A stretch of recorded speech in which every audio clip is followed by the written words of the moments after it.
그 반지 어디서 난 거지? 신입 비서가 떨어뜨린 낡은 금반지를 본 순간 장재혁 회장의 심장이 쿵 내려앉는 듯 했습니다. 30년 전 사랑하는 여인에게 직접 끼워주었던 세상에 단 하나뿐인 반지와 똑같았기 때문이었죠. 어머니 유품이에요. 3년 전 돌아가셨어요. 비서의 대답에 장 회장의 머릿속이 하얗게 변해버렸습니다. 그녀가 죽었다고요? 그런데 잠깐, 우리 사이에 아이는 없었는데, 설마 그녀가 임신한 줄도 모른 채 헤어져야 했던 걸까요? 사연 시작 전 구독과 좋아요를 눌러주시고, 어디서 듣고 계신지 댓글 남겨주시면 그곳으로 행운이 가득 깃들기를 바라겠습니다. 대한민국 경제계의 거물로 손꼽히는 장재혁 회장의 집무실은 오늘도 숨소리조차 들리지 않는 정적 속에 잠겨 있었습니다. 통유리 너머로 화려한 서울 시내가 한눈에 내려다 보였지만 재혁은 창밖 풍경 따위에는 눈길조차 주지 않은 채 서류 뭉치만 뚫어지게 노려보고 있었어요. 사람들은 그를 냉혈한이라 불렀습니다. 감정이라고는 찾아볼 수 없는 그 차가운 눈빛 때문이었죠. 30년 넘게 재계의 정상에 군림하면서 재혁은 웃는 법도 화내는 법도 잊어버린 사람처럼 살아왔습니다. 똑똑똑. 조심스러운 노크 소리가 정적을 깨뜨렸습니다. 들어와. 육중한 원목 문이 소리 없이 열리고 비서실장이 고개를 숙이며 들어섰습니다. 그의 뒤로는 낯선 젊은 여자의 모습이 보였어요. 회장님, 새로운 신입 비서입니다. 단아한 검정색 정장을 차려입은 젊은 여자가 재혁의 책상 앞에 멈춰 섰습니다. 20대 후반에서 30쯤 되어 보이는 그녀는 긴장한 기색이 역력했어요. 하얗게 질린 얼굴, 꼭 담은 입술, 그리고 어깨에 잔뜩 들어간 힘이 첫 출근의 떨림을 고스란히 드러내고 있었습니다. 여자가 허리를 깊이 숙이며 인사했습니다. 안녕하십니까? 이은서입니다. 오늘부터 회장님 비서로 근무하게 되었습니다. 또박또박 끊어 말하는 목소리가 살짝 떨리고 있었어요. 하지만 재혁은 여전히 서류에서 눈을 떼지 않았습니다. 신입 비서 따위에게 관심을 줄 이유가 없었으니까요. 그는 무심하게 턱짓으로 책상 한쪽을 가리켰습니다. 서류 거기나. 단 5글자. 그것이 재혁이 새 비서에게 건넨 첫마디의 전부였습니다. 은서는 작게 고개를 끄덕이며 양손에 들고 있던 두꺼운 결제 서류를 조심스럽게 내려놓으려 했어요. 하지만 긴장한 탓일까요? 서류를 내려놓는 손끝이 미세하게 떨리고 있었습니다. 그런데 바로 그 순간이었어요. 찰칵. 어깨에 메고 있던 가방의 지퍼가 느슨하게 풀리면서 안에 있던 소지품 몇 개가 바닥으로 쏟아져 내렸습니다. 아! 은서의 얼굴이 새하얗게 질렸어요. 립밤이 대굴대굴 굴러갔고 작은 수첩이 펼쳐진 채 떨어졌으며 손수건이 나비처럼 펄럭이며 내려앉았습니다. 죄송합니다. 당황한 은서가 다급히 무릎을 꿇고 흩어진 물건들을 주워 담기 시작했어요. 첫 출근 날, 그것도 대한민국 최고의 재벌 회장 앞에서 이런 실수를 저지르다니. 은서의 귀까지 빨갛게 달아올랐습니다. 하얗게 질린 손끝이 부들부들 떨리고 있었어요. 립밤을 집어넣고 수첩을 접어 가방에 쑤셔넣고 손수건을 움켜쥐는 은서의 손놀림은 정신없이 빨랐습니다. 한시라도 빨리 이 창피한 상황을 수습하고 싶었으니까요. 그런데 바로 그때였습니다. 챙그랑. 맑은 금소금이 조용한 집무실 안에 또렷하게 울려 퍼졌어요. 은서의 손이 허공에서 멈췄습니다. 가방 안쪽 주머니에 깊숙이 넣어두었던 무언가가 굴러나와 재혁의 구두 발등 바로 앞까지 미끄러져 간 것이었습니다. 재혁의 서늘한 시선이 천천히 서류에서 떨어져 나와 바닥을 향했습니다. 그의 눈동자가 그곳에 멈춰 섰어요. 바닥에는 금반지 하나가 놓여 있었습니다. 하지만 보통의 금반지와는 달랐어요. 오랜 세월의 흔적이 묻어 광택을 잃은 투박한 디자인의 반지였습니다. 마치 수십 년의 세월을 고스란히 품고 있는 듯 낡고 빛바랜 모습이었죠. 재혁의 심장이 멈추는 것 같았습니다. 저 반지는 재혁의 눈동자가 미세하게 흔들리기 시작했어요. 30년 넘게 냉철함을 잃은 적 없던 그 눈이 지금 이 순간 걷잡을 수 없이 요동치고 있었습니다. 30년 전의 기억이 번개처럼 뇌리를 스쳐 지나갔어요. 그때 재혁은 30살 야망으로 가득 찬 젊은 재벌 후계자였습니다. 그리고 그의 곁에는 정은이라는 여자가 있었어요. 가난했지만 맑은 눈을 가진 세상에서 가장 따뜻한 미소를 짓던 여자. 재혁은 그녀를 미치도록 사랑했습니다. 집안의 거센 반대를 뒤로하고 그는 정은에게 반지를 선물했어요. 세상에 단 2개뿐인 자신이 직접 디자인을 의뢰해서 만든 커플 반지였죠. 하나는 자신이 끼고 하나는 정은의 손가락에 끼워주며 재혁은 약속했어요. 반드시 널 지켜주겠다고. 무슨 일이 있어도 내 곁을 떠나지 않겠다고. 하지만 재혁은 그 약속을 지키지 못했습니다.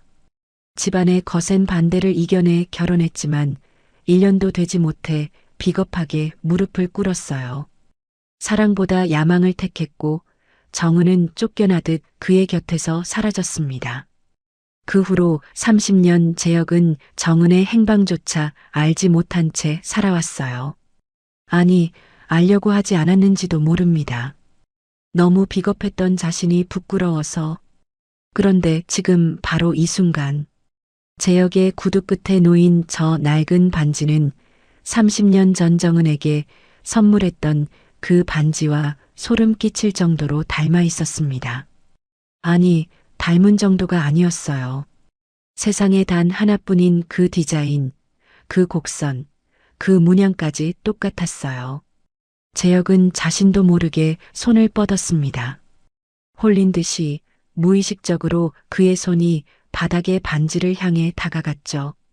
직접 확인해야 했습니다. 반지 안쪽에 새겨져 있을 이니셜을 눈으로 똑똑히 봐야만 했어요. 재혁의 손끝이 반지에 닿으려던 바로 그 찰나였습니다. 회장님, 죄송합니다. 제가 죽겠습니다. 은서가 번개처럼 손을 내밀어 반지를 낚아챘어요. 재혁의 손보다 한 뼘 빨랐습니다. 재혁의 손이 허공에서 멈췄습니다. 손가락 끝이 허공을 움켜쥐었지만 그곳에는 아무것도 없었어요. 반지는 이미 은서의 소나기에 들어간 뒤였습니다. 은서는 황급히 반지를 주머니 속으로 밀어 넣었어요. 그 순간 그녀의 표정이 묘하게 진지해졌습니다. 마치 세상에서 가장 소중한 것을 지키려는 듯한 눈빛이었죠. 재혁은 그 모습을 놓치지 않았습니다. 방금 그 반지. 재혁의 입에서 낮은 목소리가 흘러나왔어요. 평소답지 않게 목소리가 미세하게 떨리고 있었습니다. 어디서 난 거지? 은서가 고개를 숙이며 대답했습니다. 저희 어머니 유품입니다. 3년 전에 돌아가시기 전까지 소중하게 간직하고 계시던 것이라 저도 늘 곁에 두고 다녀요. 재혁의 숨이 턱 막혔습니다. 어머니 유품이라고. 돌아가셨다고. 만약 저 반지가 정은이의 것이라면 정은이가 이미 세상을 떠났다는 뜻일까요? 30년 동안 어딘가에서 잘 살고 있을 거라 막연히 믿어왔는데 이미 이 세상 사람이 아니란 말일까요? 재혁은 숨을 쉬는 것조차 잊은 채 멍하니 서 있었습니다. 그런데 그때 또 하나의 의문이 재혁의 뇌리를 스쳐 지나갔습니다. 분명 2사람 사이에 아이는 없었습니다. 정은이 쫓겨나던 그날 아이가 있다는 말은 단 한 번도 듣지 못했어요. 그런데 저 아이는 대체 왜 저 반지를 가지고 있는 걸까요? 만약 저 반지가 정은이의 것이 맞다면 설마 저 아이가 정은이의 딸인 걸까요? 재혁은 은서의 얼굴을 뚫어지게 쳐다보았습니다. 이목구비 하나하나를 샅샅이 훑어보았어요. 눈매, 코끝, 입술선, 턱의 곡선까지. 그리고 재혁은 소름이 돋는 것을 느꼈습니다. 은서의 눈매가 30년 전 정은의 눈매와 어딘지 모르게 닮아 있었어요. 완전히 똑같지는 않았지만 분명히 비슷한 구석이 있었습니다. 은서는 회장의 이상한 시선에 당혹감을 느꼈어요. 왜 갑자기 회장님이 자신을 그렇게 뚫어지게 쳐다보시는 걸까? 그 시선이 불편해진 은서는 서둘러 물건들을 마저 정리하고 일어섰습니다. 죄송합니다, 회장님. 실례가 많았습니다. 은서가 황급히 집무실을 빠져나갔어요. 딸깍. 문이 닫히고 다시 고요가 찾아왔습니다. 하지만 아까와는 전혀 다른 고요였어요. 폭풍 전야의 적막함이었습니다. 재혁은 반지가 놓여있던 바닥을 멍하니 내려다보았습니다. 직접 확인하지 못했기에 의구심은 더욱 짙어만 갔어요. 비슷한 반지일 뿐일까? 아니면 정말 정은이의 반지일까? 정은이가 정말 죽은 걸까? 그리고 저 아이가 정말 정은이의 딸이라면 아버지는 대체 누구란 말인가? 재혁의 가슴 밑바닥에서 알 수 없는 감정이 용암처럼 들끓기 시작했습니다. 30년 동안 죽은 듯 고요했던 그 깊은 곳에서 무언가가 꿈틀거리며 깨어나고 있었어요. 재혁은 천천히 창가로 다가갔습니다. 붉은 노을이 서울 하늘을 물들이고 있었어요. 30년 전 정은과 마지막으로 함께 바라보던 그 노을처럼 그렇게 운명이 보내온 낡은 금반지 하나가 그의 인생을 송두리째 뒤흔들 폭풍의 서막을 알리고 있었습니다. 그날 이후 재혁의 일상에는 보이지 않는 균열이 생겼습니다. 서류를 검토하다가도 문득 펜을 놓게 되었어요. 눈앞에 아른거리는 것은 숫자도 계약 조항도 아니었습니다. 은서의 주머니 속으로 순식간에 사라져버린 그 낡은 금반지의 잔상이었죠. 광택을 잃은 그 투박한 반지, 마치 망막에 새겨진 것처럼 지워지지 않았습니다. 재혁은 고개를 세차게 저었어요. 내 착각일 뿐이야. 세상에 닮은 반지는 얼마든지 있어. 스스로를 다잡아 보았지만 마음 한구석에서 피어오르는 의구심은 좀처럼 사그라들지 않았습니다. 결국 재혁은 산더미처럼 쌓인 서류를 밀어내고 자리에서 일어났어요. 오늘은 중요한 날이었습니다. 해외 바이어와의 화상회의가 예정되어 있었거든요. 수백억 원이 걸린 계약이었습니다. 재혁은 회의실로 향하며 시계를 확인했어요. 회의 시작 10분 전이었습니다. 그런데 이상했습니다. 평소라면 회의 30분 전부터 완벽하게 세팅을 마치고 대기하고 있었어야 할 은서의 모습이 보이지 않았어요. 회의실 안에는 텅 빈 의자만 덩그러니 놓여 있었습니다. 노트북도 자료도 물 한 잔도 준비되어 있지 않았죠. 재혁의 미간이 깊게 찌푸려졌습니다. 비서실장. 낮고 서늘한 목소리에 복도 끝에서 대기하던 비서실장이 허겁지겁 달려왔어요. 예, 회장님. 이 비서는? 그게 아직 출근을 안 해서요. 연락도 안 되고 있습니다. 재혁의 눈빛이 차갑게 가라앉았습니다. 집무실 안의 공기가 급격히 냉각되는 것이 느껴졌어요. 비서실장은 등줄기에 식은땀이 흐르는 것을 느끼며 고개를 숙였습니다. 회의 시작 시간이 되었습니다. 하지만 은서는 나타나지 않았어요. 10분이 지났습니다. 여전히 소식이 없었습니다. 20분. 재혁의 인내심이 바닥을 드러내기 시작했어요. 결국 비서실장이 임시로 회의 세팅을 마쳤고 재혁은 이를 악문 채 화상회의에 참석했습니다. 하지만 모든 것이 엉망이었어요. 자료 순서가 뒤죽박죽이었고 필요한 수치를 찾는 데만 한참이 걸렸습니다. 해외 바이어의 표정이 점점 굳어갔어요. 재혁의 얼굴에는 한 번도 본 적 없는 당혹감이 스쳐 지나갔습니다. 회의가 끝났을 때 재혁의 표정은 얼음장보다 차가웠습니다. 바로 그때였어요. 복도 쪽에서 웅성거리는 소리가 들려왔습니다. 재혁이 집무실 문을 열고 나갔을 때 그의 눈에 들어온 것은 충격적인 광경이었어요. 은서가 서 있었습니다. 하지만 그녀의 모습은 처참했어요. 단정하게 빗어 넘겼던 머리카락은 헝클어져 얼굴 위로 흘러내려 있었고 검정색 정장 블라우스 소매는 어딘가에 찢긴 듯 살짝 뜯겨 있었습니다.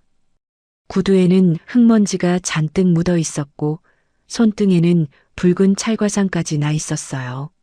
마치 어딘가에서 굴러온 사람 같은 모습이었습니다. 그리고 그런 은서의 앞에는 비서실장이 버티고 서 있었어요. 그의 얼굴은 분노로 시뻘겋게 달아올라 있었습니다. 이은서 씨, 비서실장의 고함이 로비 전체에 울려 퍼졌어요. 지나가던 직원들이 하나둘 발걸음을 멈추고 그 광경을 지켜보기 시작했습니다. 지금이 몇 시인지 알아? 오늘이 어떤 날인지 몰랐어? 은서는 고개를 숙인 채 아무 말도 하지 못했어요. 어깨가 작게 떨리고 있었습니다.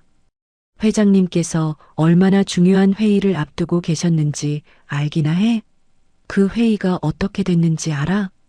비서실장의 목소리가 점점 높아졌습니다.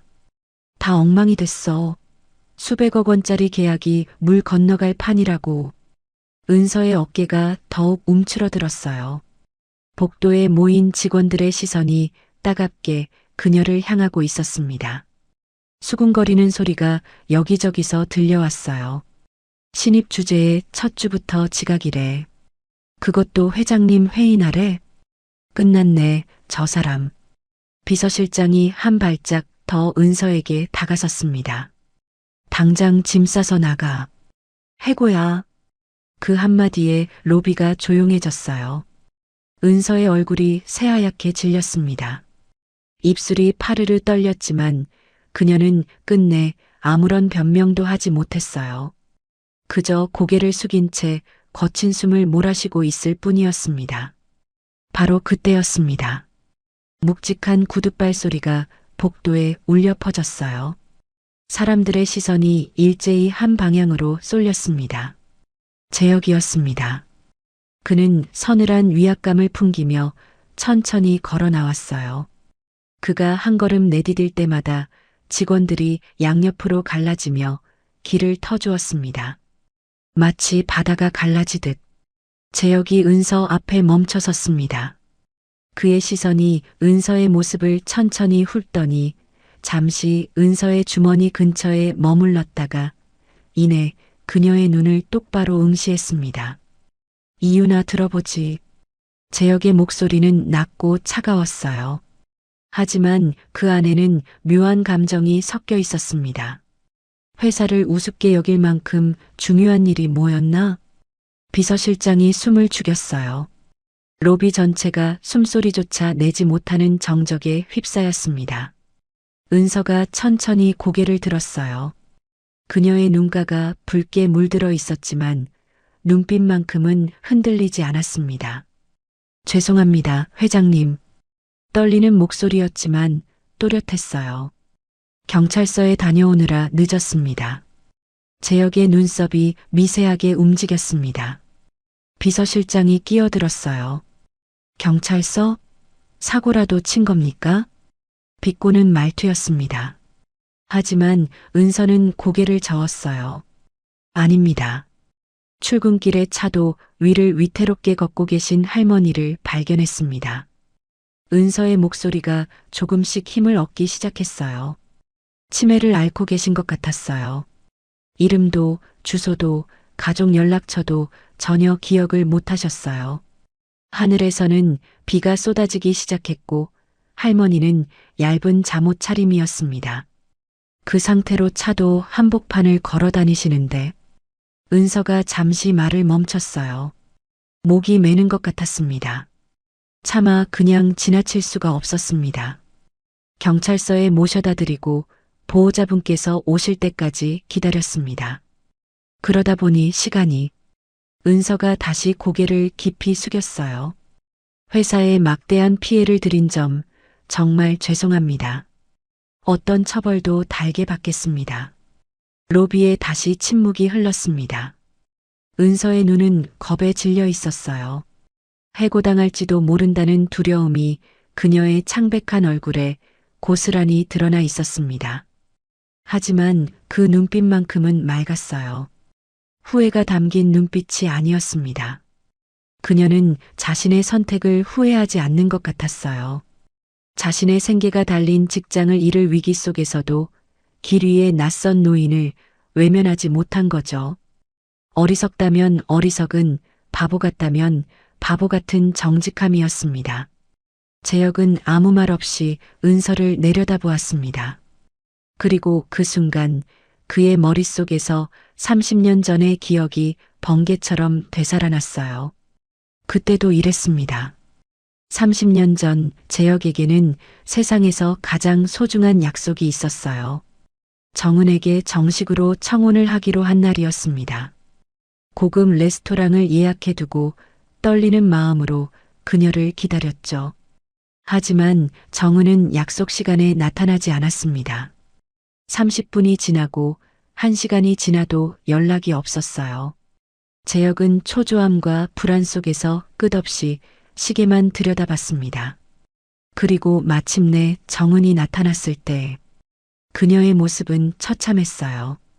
원피스 치마에는 흙이 묻어 있었고 머리카락은 비에 젖어 얼굴에 달라붙어 있었습니다. 무릎에는 피가 맺혀 있었죠. 정은은 재혁을 보자마자 울음을 터뜨렸어요. 재혁 씨, 미안해요. 정말 미안해. 그녀가 흐느끼며 말했습니다. 오는 길에 골목에서 쓰러진 할아버지를 봤어요. 의식이 없으셨어요. 구급차를 부르고 병원에 같이 갔는데 보호자분이 오실 때까지 차마 떠날 수가 없었어요. 미안해요, 재혁 씨. 재혁은 그때 정은을 안아주었습니다. 아니, 안아줄 수밖에 없었어요. 화를 낼 수가 없었습니다. 세상에 그렇게 바보 같은 사람이 또 있을까요? 자신보다 남을 먼저 생각하느라 항상 손해만 보는 사람. 그게 정은이었습니다. 그리고 재혁은 그런 정은을 사랑했어요. 지금 눈앞의 은서가 그때의 정은과 너무도 닮아 있었습니다. 엉망이 된 옷차림도, 겁에 질린 눈도, 하지만 후회 없는 그 맑은 눈빛도. 재혁은 차갑게 돌아서려다 멈칫했습니다. 심장 어딘가에서 무언가가 콕콕 찌르는 것 같았어요. 정은이 너도 그랬지. 너 자신보다 남을 먼저 챙기느라 늘 손해만 봤잖아. 그러다가 결국 재혁은 입술을 굳게 다물었습니다. 잠시 침묵이 흐른 뒤 그가 입을 열었어요. 비서실장. 예, 회장님. 해고 통보는 거도. 비서실장의 눈이 휘둥그레졌습니다. 복도에 모인 직원들 사이에서 웅성거리는 소리가 퍼져나갔어요. 대신 재혁이 은서를 차갑게 내려다보며 말을 이었습니다. 오늘 지각으로 발생한 손실은 이 비서의 업무 성과로 증명하도록 해. 앞으로 2배, 아니 3배는 일해야 할 거야. 은서의 눈이 커졌습니다. 믿을 수 없다는 표정이었어요. 회장님. 하지만 재혁은 이미 돌아서서 집무실로 걸어가고 있었습니다. 뒤도 돌아보지 않았어요. 딸깍. 집무실 문이 닫혔습니다. 재혁은 문에 등을 기댄 채 눈을 감았어요. 심장이 이상하게 뛰고 있었습니다. 며칠 전 반지를 보았을 때와는 또 다른 동요였어요. 그 반지도, 그 성품도 우연이라고 하기엔 너무 많은 것들이 겹쳐지고 있었습니다. 재혁은 창가로 다가가 멍하니 서울 하늘을 바라보았어요. 30년 전의 정은이가 자꾸만 눈앞에 아른거렸습니다. 저 아이가 대체 누구인 거야? 정말 정은이의 딸인 걸까? 의구심은 이제 걷잡을 수 없는 호기심으로 변해가고 있었습니다. 그날 이후로 재혁은 일이 손에 잡히지 않았죠. 자신도 모르게 창밖을 바라보았습니다. 서울의 빌딩 숲이 햇살을 받아 반짝이고 있었지만 그의 눈에는 아무것도 들어오지 않았어요. 그 반지가 정말 정은이의 것이라면 정은이는 그 후로 어떻게 살았던 걸까? 행복했을까? 아니면 재혁의 가슴이 묵직하게 내려앉았습니다. 저 아이가 정은이의 딸이라면 아버지는 누구지? 30년 전 자신의 집안이 무정하게 내쫓았던 정은. 그녀가 다른 남자를 만나 가정을 꾸렸을지도 모른다는 생각에 재혁의 가슴 한구석이 알 수 없는 불쾌함으로 뒤틀렸어요. 질투라고 하기엔 너무 늦었고 후회라고 하기엔 너무 깊었습니다. 똑똑. 노크 소리에 재혁은 생각에서 깨어났습니다. 회장님, 서명하실 서류 가져왔습니다. 은서였어요. 그녀가 조심스럽게 문을 열고 들어왔습니다. 지각 사건 이후 며칠이 지났지만 은서는 여전히 재혁 앞에서 긴장한 기색을 감추지 못했어요. 놓고가. 재혁은 무심하게 대답했습니다. 하지만 그의 시선은 자꾸만 은서의 얼굴을 향했어요.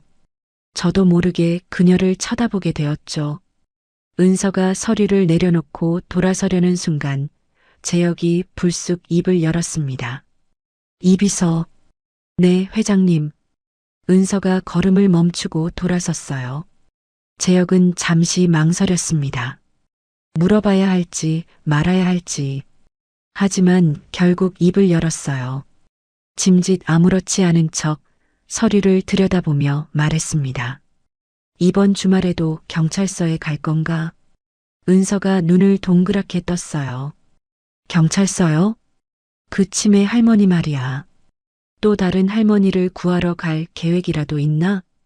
재혁의 말에 농담기가 살짝 섞여 있었습니다.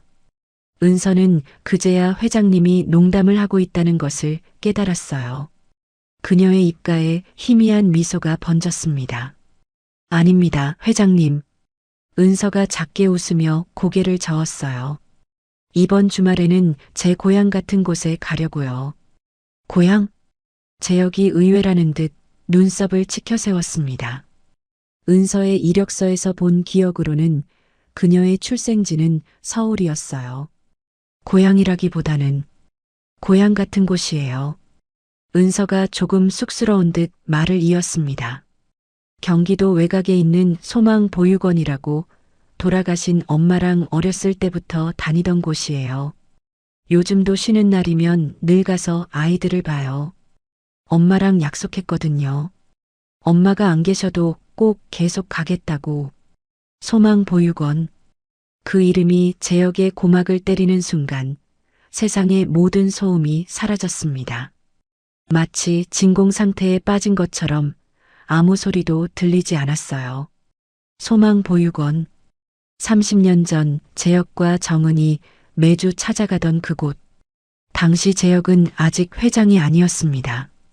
젊고 야망에 찬 후계자였지만 정은과 함께 있을 때만큼은 그 모든 것을 내려놓을 수 있었어요. 두 사람은 매주 주말이면 낡은 버스를 타고 경기도 외곽의 그 작은 보육원을 찾아갔습니다. 정은은 아이들과 뛰어노는 것을 좋아했어요. 그녀가 아이들과 함께 웃을 때 재혁은 그 모습을 바라보며 생각했습니다. 언젠가 우리도 저런 가정을 꾸리게 되겠지. 정은이 저렇게 웃는 모습을 평생 볼 수 있겠지. 하지만 그 꿈은 이루어지지 않았어요. 정은이 쫓겨난 후 재혁은 다시는 그 보육원을 찾지 않았습니다. 아니, 찾을 수 없었어요. 그곳에 가면 정은과의 추억이 너무 선명하게 되살아날 것 같아서, 차마 감당할 수 없을 것 같아서. 그런데 지금 은서가 그 보육원에 다니고 있다고, 정은이 살아있을 때도 함께 했다고. 재혁의 손이 떨리기 시작했습니다. 그는 급히 책상 위에 찻잔을 집어들었어요. 떨림을 감추려는 듯 찻잔을 입가에 가져갔지만 손등에 핏줄이 설 정도로 힘이 들어가 있었습니다. 우연이야. 분명 우연일 거야. 소망 보육원이 어디 한두 곳일까? 재혁은 스스로를 다독였어요. 하지만 머릿속은 혼란으로 뒤죽박죽이었습니다. 세상에 단 하나뿐인 디자인의 반지, 자신보다 남을 먼저 챙기는 성품, 그리고 소망 보육원. 우연이라고 하기엔 너무 많은 것들이 겹쳐지고 있었습니다. 회장님? 은서의 목소리에 재혁은 퍼뜩 정신을 차렸어요. 고개를 들어보니 은서가 걱정스러운 눈으로 자신을 바라보고 있었습니다. 회장님, 어디 편찮으신 거예요? 안색이 너무 안 좋으세요. 재혁의 얼굴은 창백하게 질려 있었어요. 이마에는 식은 땀까지 맺혀 있었습니다. 아니다. 괜찮아. 재혁은 애써 표정을 가다듬으며 손을 내저었어요. 피곤해서 그래. 나가봐. 네, 회장님. 푹 쉬세요. 은서가 고개를 숙이고 집무실을 나갔습니다. 딸깍. 문이 닫히는 소리가 들렸어요. 재혁은 찻잔을 책상 위에 내려놓았습니다. 손이 여전히 떨리고 있었어요. 그는 천천히 자리에서 일어나 창가로 다가갔습니다. 재혁의 눈시울이 뜨거워지는 것을 느꼈어요. 정은아. 마음속으로 그 이름을 불러보았습니다. 내가 정말 떠난 거야? 혼자서 아이를 키우며 살다가 그렇게 간 거야? 대답은 없었습니다. 당연히 없었어요. 하지만 재혁의 가슴 속에서는 무언가가 무너져 내리고 있었습니다. 그날 밤 재혁은 한숨도 자지 못했습니다. 침대에 누워도 눈이 감기지 않았어요. 천장을 멍하니 바라보고 있으면 30년 동안 두꺼운 철문 뒤에 가둬두었던 추억들이 홍수처럼 밀려와 그를 집어삼켰습니다. 정은의 웃음소리, 보육원 마당에서 아이들과 뛰어놀던 그녀의 뒷모습, 반지를 끼워주던 날 눈물을 글썽이며 웃던 그 얼굴, 그리고 마지막으로 본 정은의 모습, 집에서 쫓겨나며 뒤도 돌아보지 못하고 떠나던 그 작은 뒷모습. 재혁은 벌떡 자리에서 일어났습니다. 직접 확인해야겠어. 마음을 굳혔어요. 저 아이가 누구의 핏줄인지, 정은이가 남긴 흔적이 무엇인지 내 눈으로 직접 봐야겠어. 다음 날 아침 재혁은 평소와 다르게 움직였습니다. 수행원에게 오늘 하루 일정을 모두 취소하라고 지시했어요. 운전기사도 물렸습니다. 평소 입던 고급 양복 대신 평범한 점퍼를 걸쳤고 화려한 세단 대신 오래된 SUV의 운전석에 올라탔어요. 내비게이션에 목적지를 입력했습니다. 소망 보육원. 경기도 외곽으로 향하는 길 위에서 재혁의 심장은 미친 듯이 뛰고 있었습니다. 30년 만에 찾아가는 그 길. 그때는 정은의 손을 잡고 낡은 버스를 타고 갔었는데 지금은 홀로 운전대를 잡고 달리고 있었어요. 차창 밖으로 서울의 빌딩 숲이 점점 멀어지고 한적한 시골 풍경이 펼쳐지기 시작했습니다. 재혁의 머릿속은 온통 한 가지 생각뿐이었어요.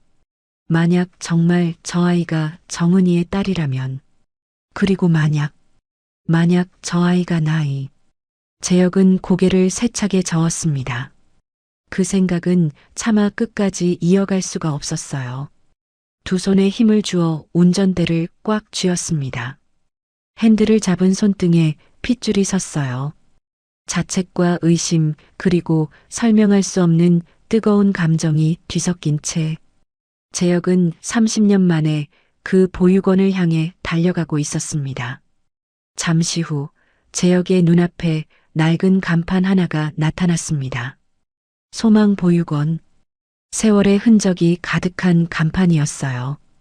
페인트가 벗겨지고 글씨가 바랜 모습이 30년이라는 시간의 무게를 말해주고 있었습니다. 재혁은 보육원 앞에 차를 세웠습니다. 하지만 차에서 내리지 못했어요. 두 손으로 핸들을 잡은 채 멍하니 그 간판을 바라보았습니다. 30년 전 정은의 손을 잡고 걷던 보육원 앞 흙길은 이제 아스팔트로 덮여 있었어요.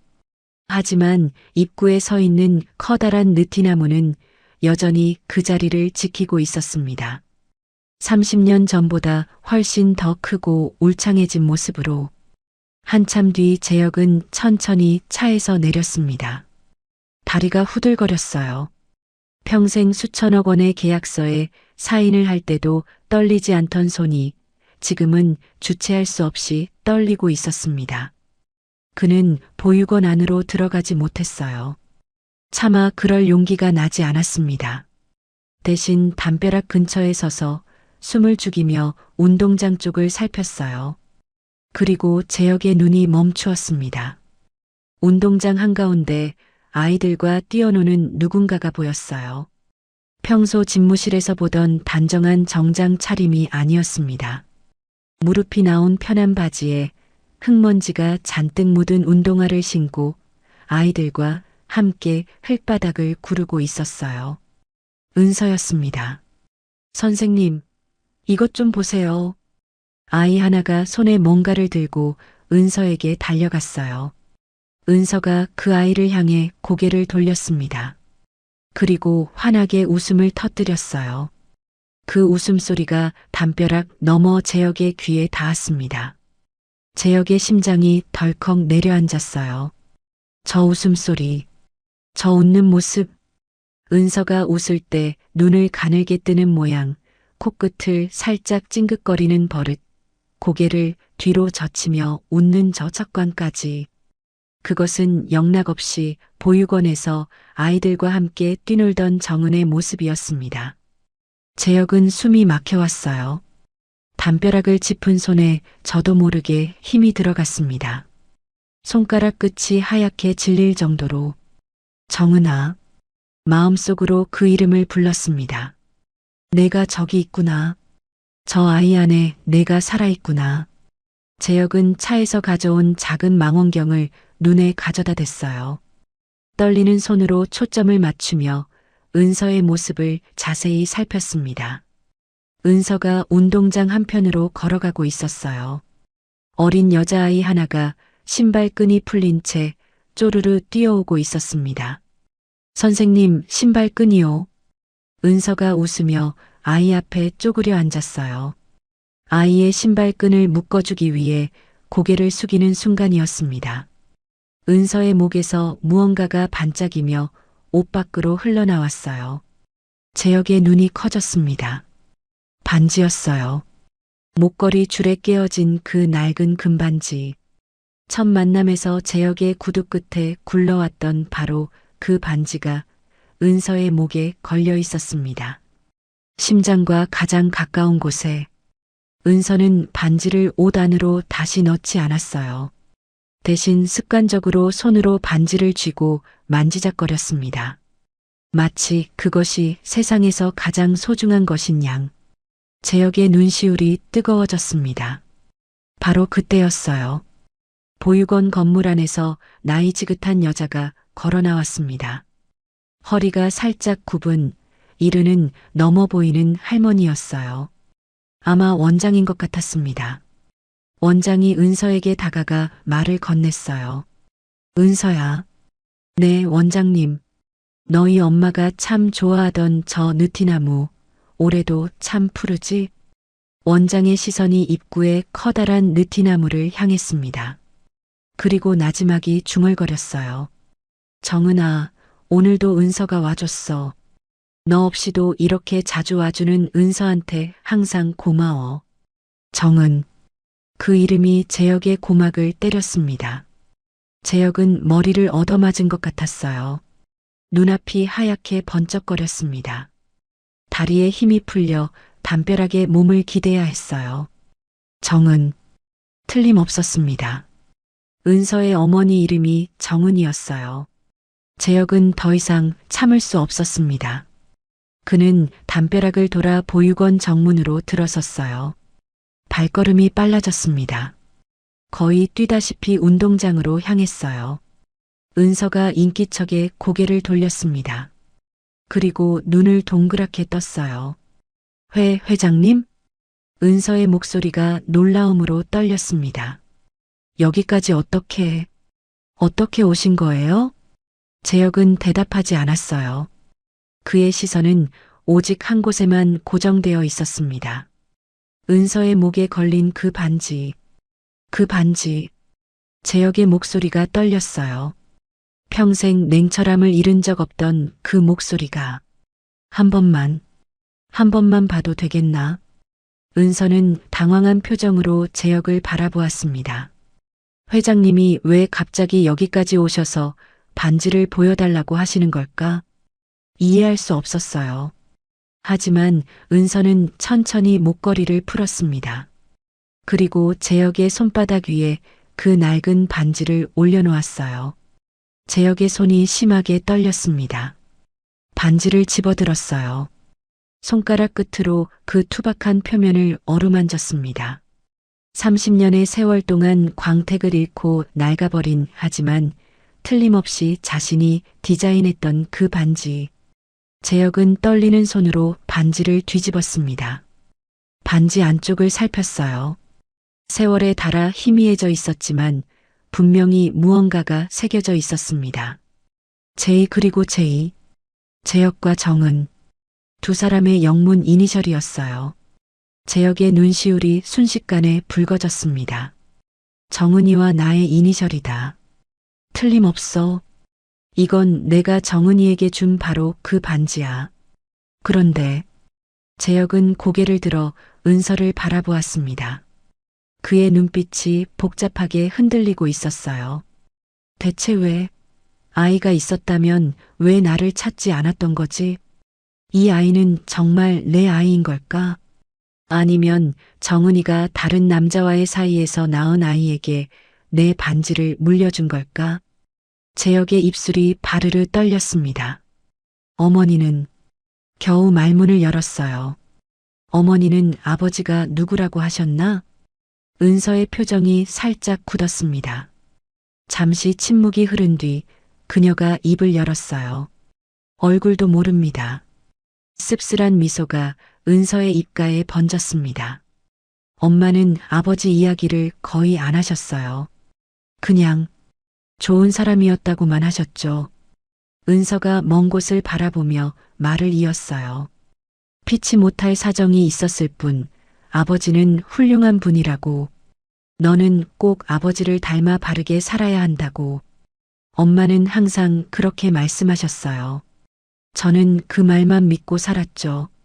재혁의 가슴이 칼로 난도질 당하는 것 같았습니다. 좋은 사람이라고, 훌륭한 분이라고, 정은이 그렇게 말했다고. 재혁은 이를 악물었어요.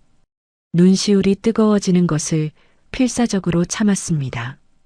좋은 사람이 아니었습니다. 자신은 비겁하게 그녀를 버린 죄인이었어요. 집안의 압박 앞에서 무릎을 꿇고 사랑하는 여자를 지켜주지 못한 한심한 겁쟁이였습니다. 그런데 정은은 죽는 날까지 자신을 원망하지 않았던 거예요. 오히려 아이에게 아버지는 좋은 사람이라고 말해주었던 거예요. 재혁은 손에 들린 반지를 내려다보았습니다.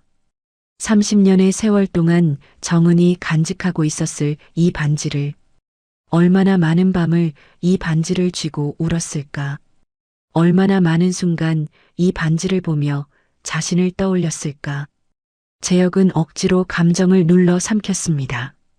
아직 확실한 건 아니었어요. 은서가 자신의 아이인지 아닌지 아직 확인되지 않았습니다. 그는 반지를 은서에게 돌려주었어요. 고맙다. 잘 간직하거라. 재혁의 목소리가 굵게 갈라졌습니다. 은서는 여전히 의아한 표정이었어요. 회장님이 왜 갑자기 여기 와서 반지를 보시고 저렇게 힘들어 하시는 걸까? 하지만 은서는 묻지 않았습니다. 그저 반지를 다시 목에 걸며 고개를 숙였어요. 감사합니다, 회장님. 재혁은 돌아섰습니다. 발걸음이 무거웠어요. 보육원을 나와 차에 올라탄 뒤에도 한동안 시동을 걸지 못했습니다. 그는 떨리는 손으로 휴대폰을 꺼냈어요. 비서실장의 번호를 눌렀습니다. 신호음이 2번 울리고 비서실장의 목소리가 들려왔어요. 예, 회장님. 재혁은 낮고 굵은 목소리로 말했습니다. 비서실장, 지금 당장 유전자 검사 준비해. 전화기 너머에서 잠시 침묵이 흘렀어요. 유전자 검사요? 누구의? 이비서.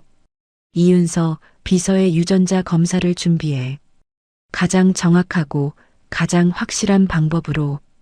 그리고 이 일은 철저하게 비밀로 해야 한다.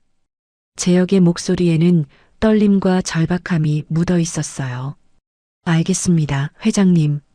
전화를 끊은 재혁은 잠시 눈을 감았습니다. 제발, 마음속으로 빌었어요. 제발 내 아이이기를. 아니다. 내 아이가 아니어도 좋다. 저 아이가 정은이의 딸이라면 그것만으로도 난 저 아이를 지켜야 해. 재혁은 눈을 떴습니다. 백미러에 비친 보육원의 모습이 점점 작아지고 있었어요.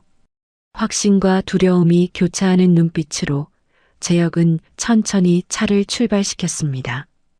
보육원에서 돌아온 직후 재혁의 집무실은 거대한 감옥이 되었습니다. 서류는 쌓여만 갔어요. 평소라면 단 몇 분 만에 검토하고 사인했을 결제 서류들이 책상 위에 산처럼 쌓여가고 있었습니다. 하지만 재혁의 눈에는 아무것도 들어오지 않았어요. 숫자도 계약 조항도 보고서의 글자도 전부 흐릿하게 번져 보일 뿐이었습니다. 재혁의 시선은 오직 한 곳에만 고정되어 있었어요. 책상 구석에 놓인 휴대전화. 비서실장을 통해 은서가 사무실에 두고 간 빚에서 머리카락을 확보했습니다. 그리고 그것을 가장 신뢰할 수 있는 연구소로 보냈어요. 재혁 자신의 DNA 샘플과 함께. 벌써 사흘째였습니다. 사흘. 고작 사흘이었지만 재혁에게는 30년보다 더 길게 느껴졌어요. 재혁은 의자 등받이에 몸을 기대며 천장을 올려다보았습니다. 눈을 감으면 은서의 얼굴이 떠올랐어요. 보육원에서 아이들과 뛰어놀며 웃던 그 얼굴. 정은을 빼닮은 그 웃음. 맞아야 한다. 재혁은 마음속으로 되뇌었습니다. 내 아이여야만 한다. 그래야 정은이에게 조금이라도 속죄할 수 있어. 하지만 다른 생각도 스멀스멀 기어 올라왔어요. 만약 아니라면? 만약 저 아이가 정은이가 다른 남자 사이에서 낳은 아이라면? 그 생각에 재혁의 가슴이 시리게 아파왔습니다. 아니, 차라리 내 아이가 아닌 게 저 아이에겐 축복일지도 모르지. 나 같은 아비 밑에서 자라지 않은 게 말이야. 비겁하게 어머니를 버린 한심한 남자가 아버지라니. 그게 축복일 리가 있나? 재혁은 두 손으로 얼굴을 감쌌어요. 자책과 희망 사이를 오가며 마른 침만 삼키고 있었습니다. 바로 그때였어요. 부르르. 책상 위에 휴대전화가 진동했습니다. 재혁의 심장이 멈추는 것 같았어요. 떨리는 손으로 전화기를 집어들었습니다. 화면에는 비서실장의 이름이 떠 있었어요. 여보세요. 재혁의 목소리가 갈라졌습니다. 회장님, 검사 결과가 나왔습니다. 지금 파일로 보내드리겠습니다. 비서실장의 목소리에도 긴장이 묻어 있었어요. 알았다. 재혁은 전화를 끊고 휴대전화 화면을 응시했습니다. 잠시 후 알림음과 함께 파일 하나가 도착했어요. 재혁의 손가락이 떨렸습니다. 파일을 열기가 두려웠어요. 하지만 열지 않을 수도 없었습니다. 그는 심호흡을 하고 파일을 터치했어요. 화면에 검사 결과서가 떴습니다. 복잡한 숫자와 그래프들이 나열되어 있었어요. 재혁의 눈이 빠르게 움직이며 결과를 훑어 내려갔습니다. 그리고 마지막 문구에서 멈추었어요. 친자 확률 99.9%. 재혁의 숨이 턱 막혔습니다. 휴대전화를 든 손에서 힘이 빠졌어요. 전화기가 책상 위로 떨어졌습니다. 재혁은 의자 깊숙이 몸을 파묻었어요. 두 손으로 얼굴을 감싸며 천장을 올려다보았습니다. 내 딸이었어. 입술 사이로 신음 같은 목소리가 새어나왔습니다. 정말 내 딸이었어. 눈시울이 뜨거워졌어요. 30년 동안 한 번도 흘리지 않았던 눈물이 차올랐습니다. 정은아. 재혁은 허공을 향해 그 이름을 불렀어요. 내가 혼자서 그 모진 세월을 견디며 내 아이를 키워냈구나. 쫓겨나면서도 아이를 지켰구나. 임신한 것도 모르고 널 내쫓았는데 넌 그걸 원망하지도 않고 혼자서. 재혁은 더 이상 말을 잇지 못했습니다. 서류 더미 위로 얼굴을 묻었어요. 어깨가 들썩거렸습니다. 소리 없는 통곡이 그의 몸을 흔들었어요. 30년 동안 자신의 딸이 이 세상 어딘가에서 살고 있었습니다. 아버지 얼굴도 모른 채 어머니와 단둘이 힘겹게 살아왔어요. 그리고 3년 전 어머니마저 떠나보내고 혼자가 되었습니다. 그 모든 세월 동안 재혁은 아무것도 몰랐어요. 아니, 알려고 하지 않았습니다. 너무 비겁해서 미안하다. 재혁은 흐느끼며 중얼거렸어요. 정은아, 미안하다. 은서야, 아빠가 미안하다. 그리고 바로 그때 재혁이 집무실 안에서 무너져 내리고 있던 그 순간 복도 저편에서는 전혀 다른 기류가 흐르고 있었습니다. 집무실 문 앞 반쯤 열린 틈새 너머로 누군가 안을 살피고 있었어요. 40대 초반의 남자였습니다. 날카로운 눈매에 얇은 입술, 고급 양복을 빈틈없이 차려입은 그 남자는 장치훈. 재혁의 조카이자 그룹의 상무였어요. 치우는 문틈 사이로 숙부의 뒷모습을 지켜보았습니다. 서류 더미 위에 얼굴을 묻고 어깨를 들썩이는 모습을. 냉혈한으로 불리던 장재혁 회장이 저렇게 무너져 내리는 모습은 난생 처음이었어요. 치훈의 입꼬리가 살짝 올라갔습니다. 그는 문에서 물러나 복도 끝으로 걸어갔어요. 손에는 얇은 서류 봉투가 들려 있었습니다. 며칠 동안 비밀리에 수집한 정보들이었죠. 치우는 며칠 전부터 숙부의 이상한 행동을 눈여겨보고 있었어요. 평소 수행원 없이는 움직이지 않던 장 회장이 갑자기 직접 SUV를 몰고 어딘가를 다녀왔습니다. 그것도 남루한 옷차림으로. 그리고 비서실장에게 무언가를 비밀리에 조사하도록 지시했어요. 치우는 그 모든 것을 알아냈습니다. 돈이면 안 되는 게 없었으니까요. 회장이 신입 비서 뒤를 캐고 다녔다더니 치우는 낮게 중얼거렸어요. 결국 유전자 검사까지 했단 말이지? 그의 손에 들린 서류 봉투 안에는 재혁이 연구소에 의뢰한 검사 내역이 고스란히 담겨 있었습니다. 당연히 불법으로 빼낸 것이었어요. 저 여자가 장 회장에 숨겨진 핏줄이라도 된다는 건가? 치훈의 눈이 차갑게 빛났습니다. 장재혁 회장에게는 자식이 없었어요. 적어도 치훈이 아는 한 그랬습니다.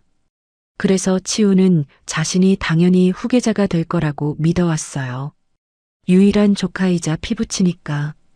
숙부가 은퇴하면 이 거대한 그룹이 자신의 것이 될 거라고. 그런데 갑자기 숨겨진 딸이 나타났다? 치훈의 이마에 핏줄이 섰습니다. 이건 안 돼. 그는 이를 악물었어요. 내가 지금까지 어떻게 버텼는데 갑자기 나타난 여자한테 다 뺏길 순 없어. 치훈은 휴대전화를 꺼내 어딘가에 전화를 걸었습니다. 나야. 지금 바로 올라와. 잠시 후 측근 한 명이 복도로 올라왔어요. 치훈은 주변을 살핀 뒤 낮은 목소리로 말했습니다. 저 신입비서 있잖아. 이은서. 예, 상무님. 회장이 마음을 굳히기 전에 끝내야 해. 치훈의 목소리가 차갑게 가라앉았어요. 저 여자를 장 회장 곁에서 영원히 치워버릴 명분을 만들어 가장 추잡하고 다시는 고개를 들 수 없는 죄목으로 말이야. 측근이 고개를 끄덕였습니다. 어떤 방법으로 할까요? 치우는 창밖을 바라보며 입꼬리를 올렸어요. 저 여자 컴퓨터 접속 기록 있지? 회장 비서니까 기밀 서류에 접근 권한이 있을 거야. 그렇습니다. 그걸 이용해. 저 여자가 회사 기밀을 빼돌린 것처럼 꾸며 산업 스파이로 몰아넣는 거야. 측근의 눈이 커졌어요. 산업 스파이요? 그래. 경쟁사의 기밀을 팔아넘긴 배신자.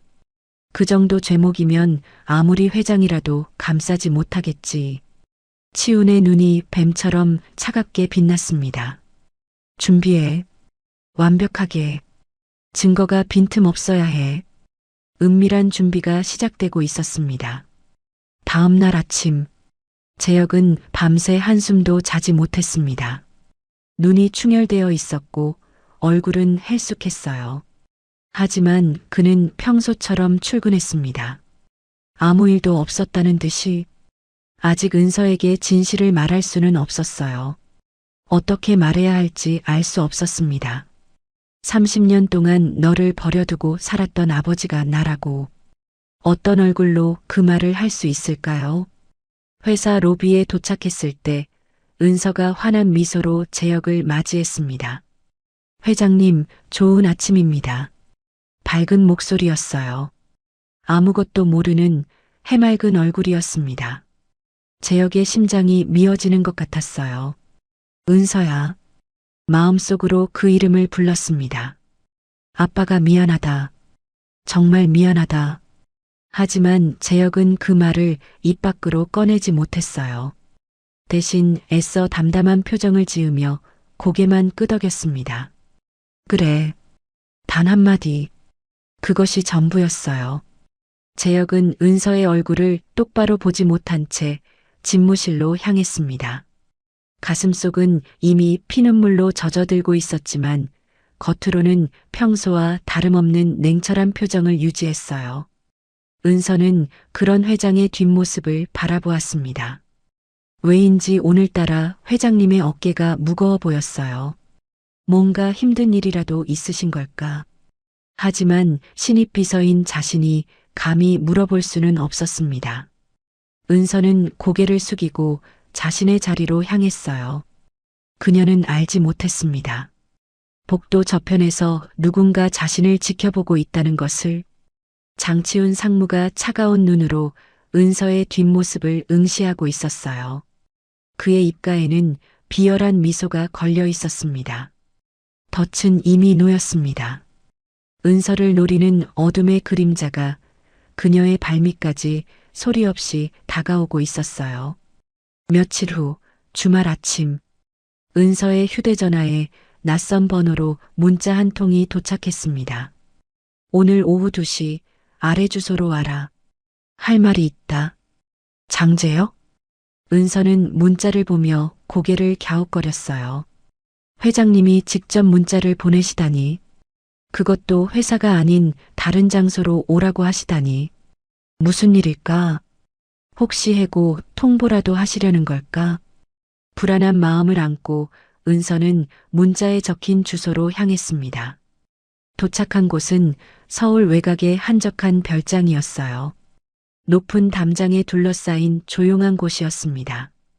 경비원이 문을 열어주었고 은서는 안내를 받아 별장 안으로 들어갔어요. 거실에 들어서자 재혁이 창가에 서 있는 것이 보였습니다. 은서는 그 뒷모습을 보고 가슴이 철렁 내려앉았어요. 평소보다 훨씬 수척해져 있었습니다. 어깨가 축 처져 있었고 서 있는 모습조차 불안정해 보였어요. 마치 며칠째 잠을 못 잔 사람 같았습니다. 회장님, 은서가 조심스럽게 불렀어요. 부르셨습니까? 무슨 하실 말씀이라도.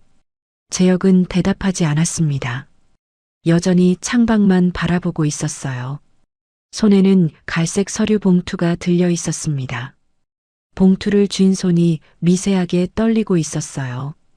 거실에 무거운 침묵이 흘렀습니다. 은서는 점점 불안해졌어요. 회장님의 분위기가 심상치 않았습니다. 혹시 큰 문제라도 생긴 걸까? 자신이 무슨 실수라도 한 걸까? 그때 재혁이 천천히 돌아섰습니다. 은서는 그 얼굴을 보고 숨이 막혔어요. 회장님의 눈이 빨갛게 충혈되어 있었습니다. 눈 밑에는 짙은 다크서클이 내려앉아 있었고 볼은 며칠 새 눈에 띄게 꺼져 있었어요. 이비서 재혁의 목소리가 갈라졌습니다. 아니, 그가 잠시 멈칫했어요. 목이 메는 것 같았습니다. 은서야. 은서의 눈이 커졌어요. 회장님이 자신의 이름을 부른 것은 처음이었습니다. 그것도 직함없이 이름만. 회장님? 재혁은 손에 들고 있던 서류 봉투를 탁자 위에 내려놓았습니다. 이걸 읽어봐라. 떨리는 목소리였어요. 내가 누구인지, 그리고 내가 누구인지 적혀 있다. 은서는 영문을 모른 채 봉투를 집어들었습니다. 봉투를 여는 손끝이 떨렸어요. 안에서 서류 몇 장이 나왔습니다. 은서의 눈이 서류 위를 훑어 내려갔어요. 복잡한 숫자와 그래프들, 의학 용어들, 그리고 맨 마지막에 적힌 문구. 피검사자 A, 장재혁, 피검사자 B, 이은서, 친자관계 성립, 친자 확률 99.9%. 은서의 손에서 서류가 떨어졌습니다. 종이가 바닥에 흩어졌어요. 은서는 떨어진 서류를 멍하니 내려다보았습니다. 머릿속이 새하얗게 비어버렸어요. 이게 다 무슨 소리예요? 은서의 목소리가 찢어질 듯 갈라졌습니다.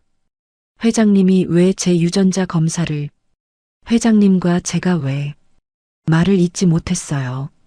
목이 타들어가는 것 같았습니다. 재혁은 은서의 앞으로 다가왔습니다. 그리고 천천히 무릎을 꿇었어요.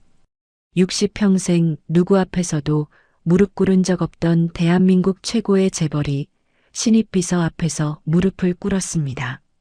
내가 내 아버지다, 은서야. 재혁의 입에서 떨리는 고백이 흘러나왔어요. 30년 전에 내 엄마 이정은을 지키지 못하고 모질게 내쫓았던 못난 아비가 바로 나다. 은서의 눈이 휘둥그레졌습니다. 아니에요. 그럴 리가 없어요. 은서가 고개를 세차게 저었어요. 믿을 수 없다는 듯이. 저희 아버지는 엄마가 좋은 분이라고 하셨어요. 훌륭한 분이라고. 그런데 회장님이, 저한테 그렇게 차갑게 대하셨던 회장님이. 은서의 눈에서 눈물이 쏟아지기 시작했습니다. 평생 그리워했던 아버지. 얼굴도 모른 채 그저 엄마의 말만 믿고 좋은 분일 거라고 상상만 해왔던 아버지. 그 아버지가 바로 앞에 있었습니다. 지난 몇 주 동안 자신을 비서로 부리며 차갑게 대했던 냉혈한으로 불리는 그 사람이 바로 자신의 아버지였어요.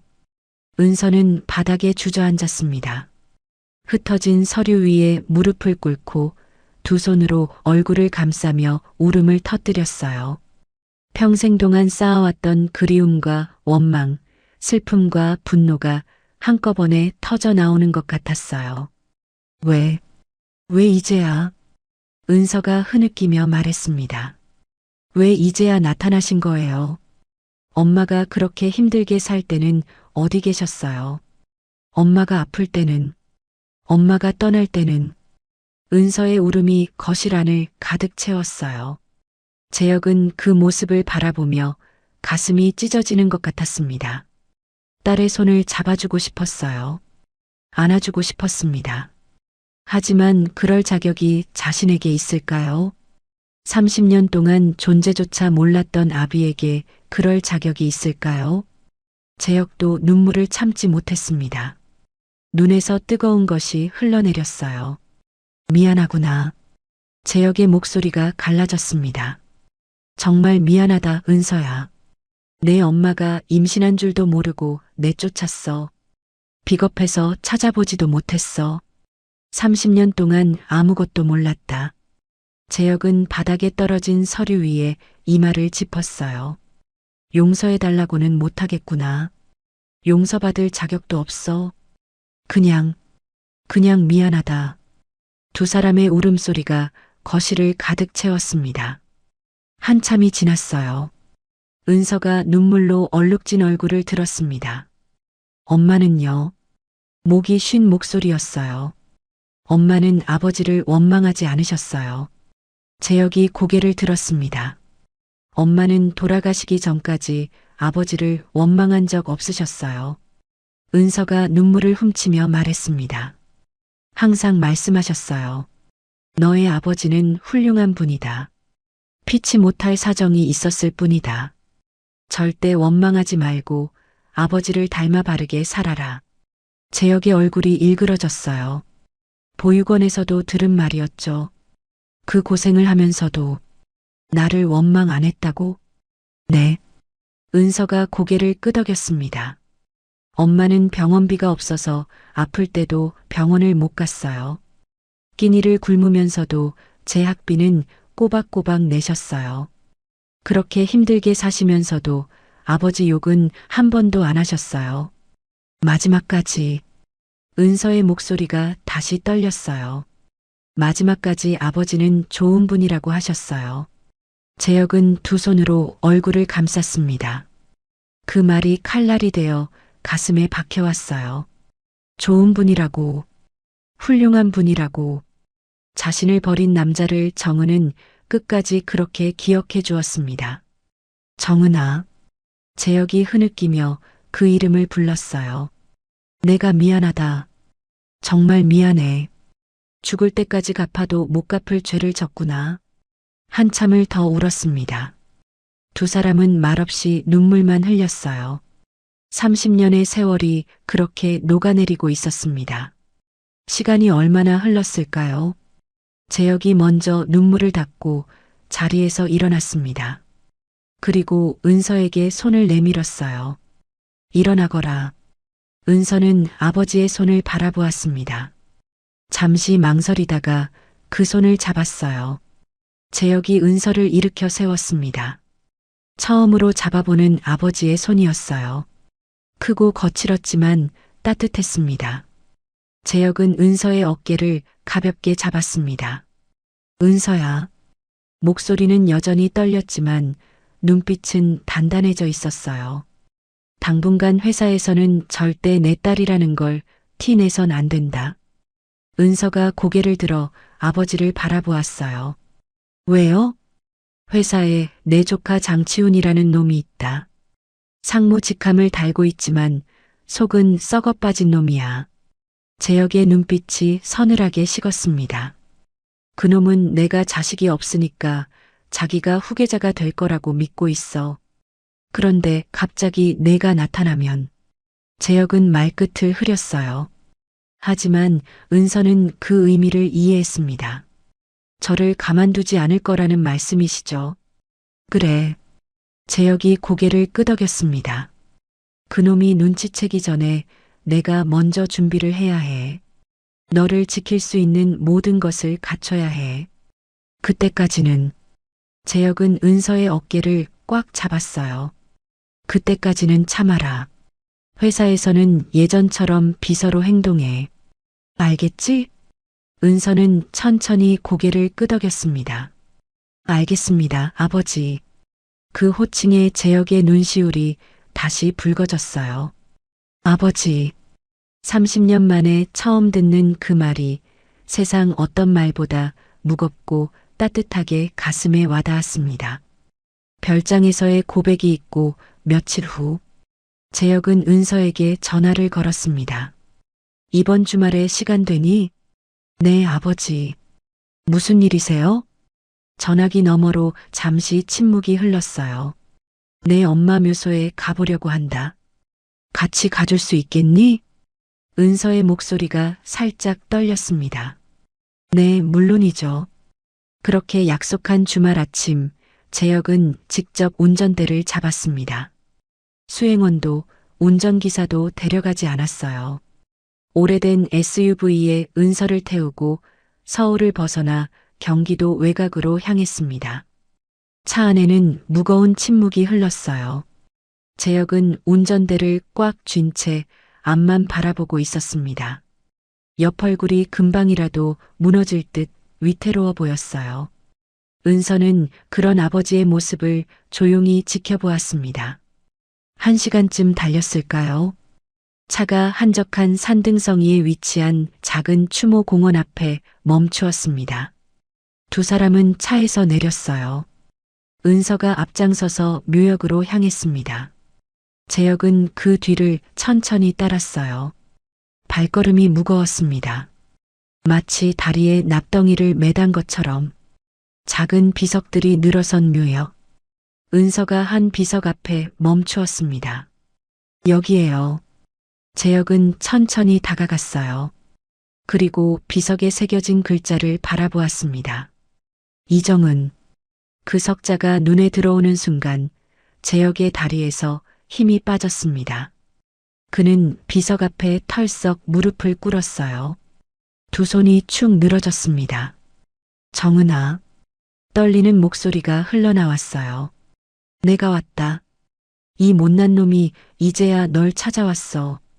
재혁의 손이 떨리며 비석의 표면을 어루만졌습니다.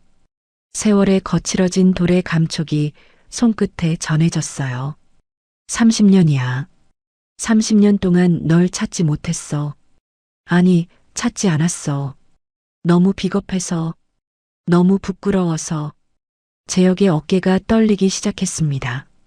그때 내가 조금만 더 용기를 냈더라면, 어머니한테 맞서 싸웠더라면, 회사고 뭐고 다 버리고 너만 잡았더라면, 목이 메어 말을 잇지 못했어요.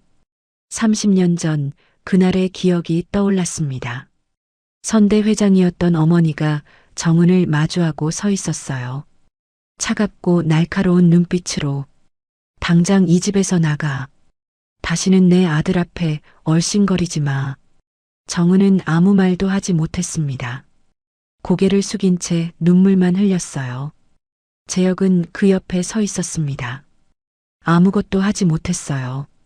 어머니의 서슬 퍼런 위협 앞에서, 회사를 물려받아야 한다는 압박 앞에서 그는 비겁하게 입을 다물고 있었습니다.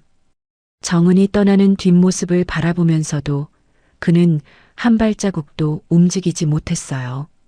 내가 아이를 가졌을 줄은 꿈에도 몰랐어. 재혁이 흐느끼며 말했습니다. 내가 그 몸으로 쫓겨나서 혼자서 아이를 낳고 혼자서 키우고 이 차가운 흙 아래 누울 때까지 나는 아무것도 모르고 돈이나 벌고 있었구나. 재혁은 비석 위에 이마를 짚었어요. 미안하다, 정은아. 정말 미안하다. 그의 울음소리가 적막한 묘역에 울려 퍼졌습니다. 곁에서 지켜보던 은서의 눈에서도 눈물이 흘러내렸어요. 그녀는 천천히 아버지의 곁에 무릎을 꿇었습니다. 그리고 떨리는 손으로 아버지의 어깨를 감싸 안았어요. 아버지. 은서가 부드럽게 불렀습니다. 재혁이 고개를 들어 딸을 바라보았어요. 눈물로 얼룩진 얼굴이었습니다. 엄마는 아버지를 원망 안 하셨어요. 진짜예요. 은서가 눈물을 훔치며 말했습니다. 엄마가 힘들 때마다 저한테 말씀하셨어요. 너의 아버지는 나쁜 사람이 아니다. 그분도 많이 힘드셨을 거다. 우리가 미워하면 안 된다. 재혁의 얼굴이 일그러졌어요. 왜 그런 말을? 저도 몰라요. 은서이 고개를 저었습니다. 하지만 엄마는 정말 그렇게 말씀하셨어요. 아버지를 미워한 적 없으셨어요. 그리워만 하셨어요. 재혁은 다시 비석을 바라보았습니다. 정은아. 그가 비석에 대고 말했어요. 나는 죽어서도 내 앞에 설 면목이 없어. 하지만 재혁은 품 안에서 무언가를 꺼냈습니다. 작은 천주머니였어요. 그 안에서 금반지 하나가 나왔습니다. 은서의 눈이 커졌어요. 이건 내가 끼고 있던 거다. 재혁이 말했습니다. 너희 엄마에게 준 것과 쌍이었지. 은서가 목에 걸고 있던 어머니의 반지와 똑같은 디자인이었어요. 하지만 이쪽 반지는 광택이 살아 있었습니다. 안쪽에 새겨진 이니셜도 선명했어요.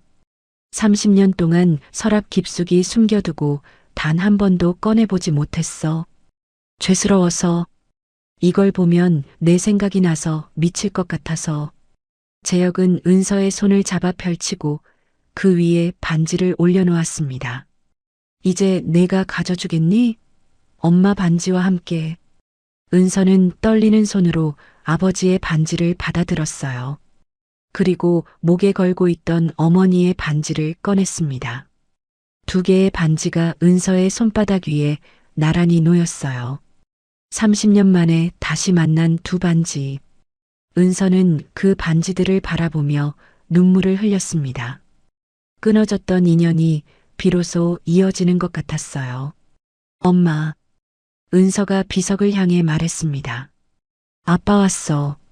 30년 만에 아빠가 왔어. 바람이 불었어요. 마치 정은이 대답이라도 하듯 차가웠던 바람이 잠시 따뜻해지는 것 같았습니다. 한참 후 두 사람은 묘역을 내려오기 시작했습니다. 재혁의 얼굴에는 여전히 눈물 자국이 남아 있었어요. 하지만 눈빛은 달라져 있었습니다. 전보다 훨씬 날카롭고 단단해져 있었어요. 은서야. 재혁이 걸으면서 말했습니다. 내 엄마가 지켜낸 너를 이번엔 내가 지킬 거야. 은서가 아버지를 바라보았어요. 장치훈 상무와 이 사진들은 하이에나 같은 놈들이지. 재혁의 목소리가 낮고 차갑게 가라앉았습니다. 그놈들이 내 존재를 알게 되면 가만두지 않을 거야. 내가 가진 모든 것을 빼앗으려 들 테고 그 과정에서 너를 짓밟으려 할 거다. 은서는 묵묵히 들었어요. 재혁은 걸음을 멈추고 은서를 향해 돌아섰습니다. 딸의 어깨를 두 손으로 꽉 잡았어요. 하지만 이제 아버지가 반드시 지킬 거야. 너에게 진 빚 다 갚을게. 내 엄마에게 진 빚까지 전부 다. 은서의 눈에 눈물이 고였습니다. 아버지, 믿어주렴. 이번엔 절대 비겁하게 굴지 않을 거야. 30년 전에 못 지킨 약속을 이제라도 지킬 거야. 두 사람은 다시 걸음을 옮겼어요. 산을 내려오는 그들의 뒷모습은 비밀을 공유한 동지처럼 보였습니다. 하지만 그들은 알지 못했어요. 서울에서는 이미 거대한 덫이 준비되고 있다는 것을. 장치훈 상무가 파놓은 함정이 은서를 향해 조금씩 조여오고 있다는 것을. 묘소에서 돌아온 다음 날, 은서는 평소처럼 출근했습니다. 아버지와의 약속대로 회사에서는 아무 일도 없었다는 듯이 행동해야 했어요. 비서로서 맡은 일을 묵묵히 하고 회장님과의 관계는 철저히 숨겨야 했습니다. 하지만 회사에 도착한 순간 은서는 뭔가 이상하다는 것을 느꼈어요. 로비를 지나가는 직원들의 시선이 달랐습니다. 수군거리는 소리가 여기저기서 들려왔어요. 은서와 눈이 마주치면 황급히 고개를 돌리는 사람들도 있었습니다. 무슨 일이지? 은서는 불안한 마음을 안고 로비를 지나고 있었죠. 그때였습니다. 이비서. 차갑고 날카로운 목소리가 등 뒤에서 들려왔어요. 은서가 뒤를 돌아보았습니다. 장치훈 상무가 서 있었어요. 얇은 입술에 비열한 미소를 띤 채. 잠깐 나 좀 보지.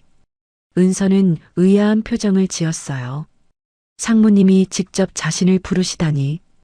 평소에는 눈도 마주치지 않던 분이. 무슨 일이신가요, 상무님? 와보면 알아. 치훈이 돌아서서 걷기 시작했습니다.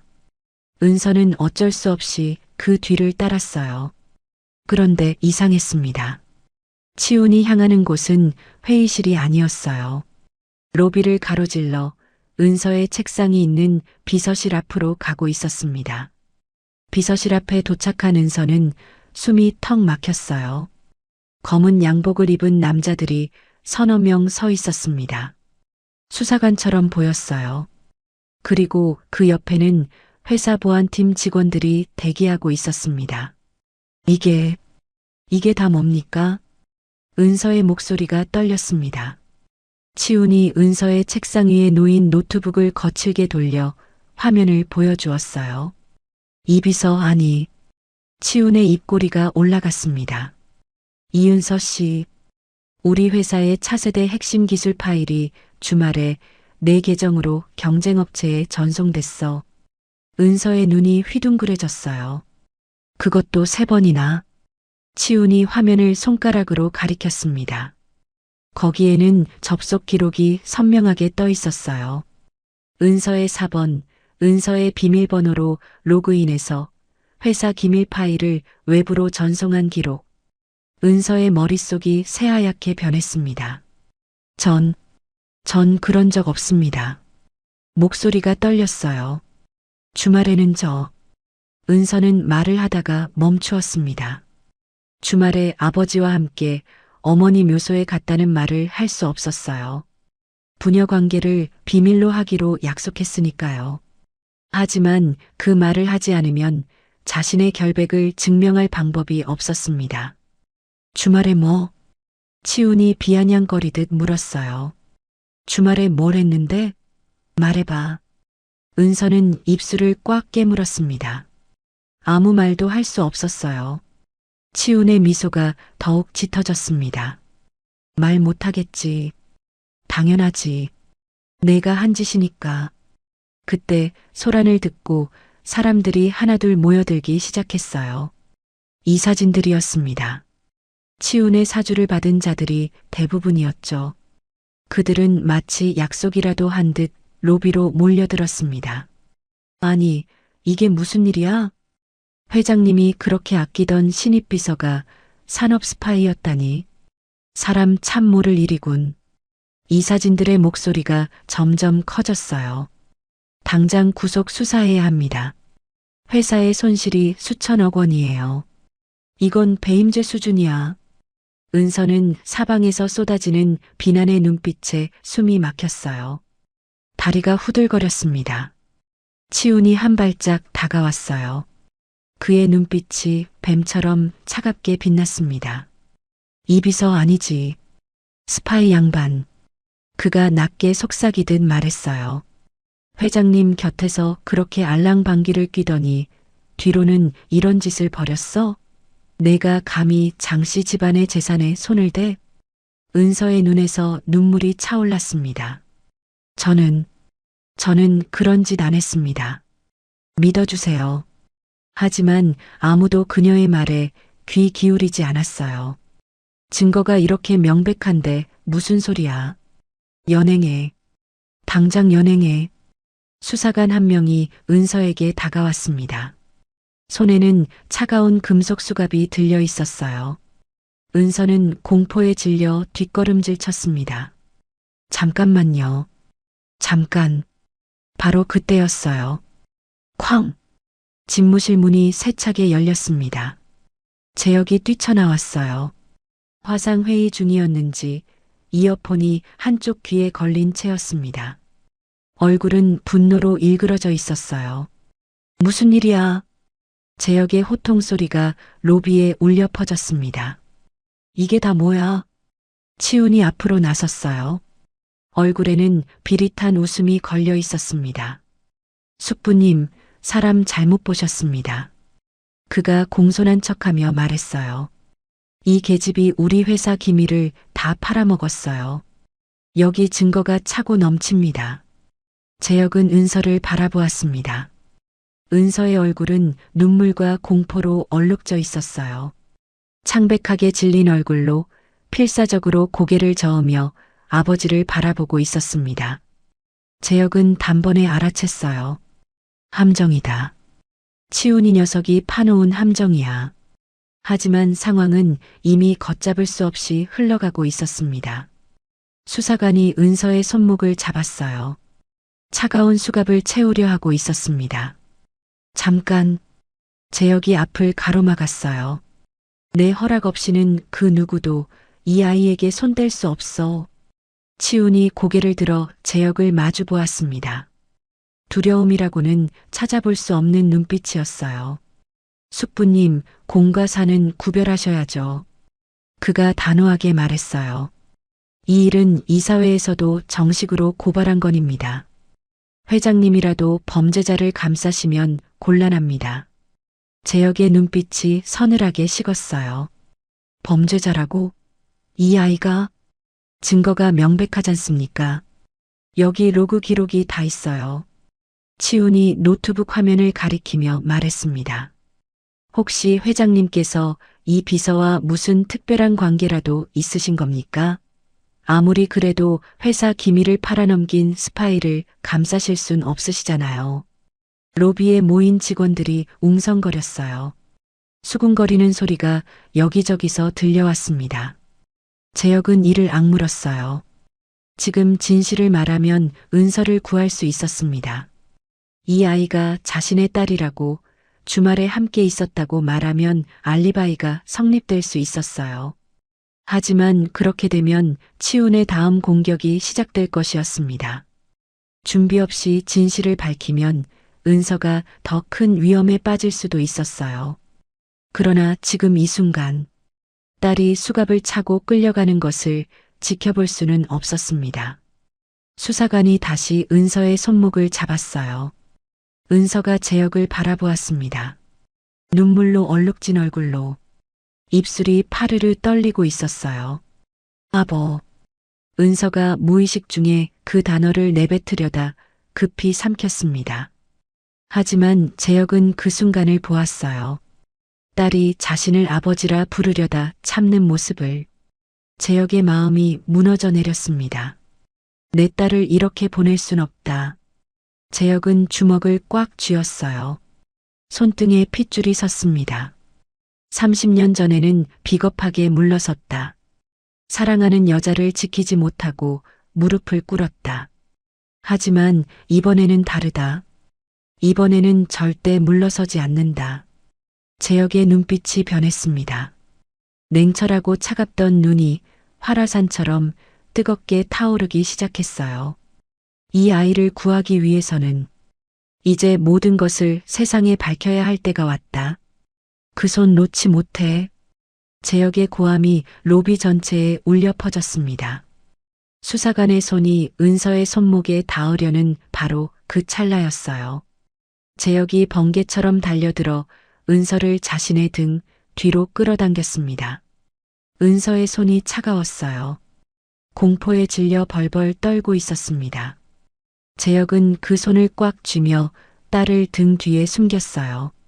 재혁의 눈빛이 달라져 있었습니다.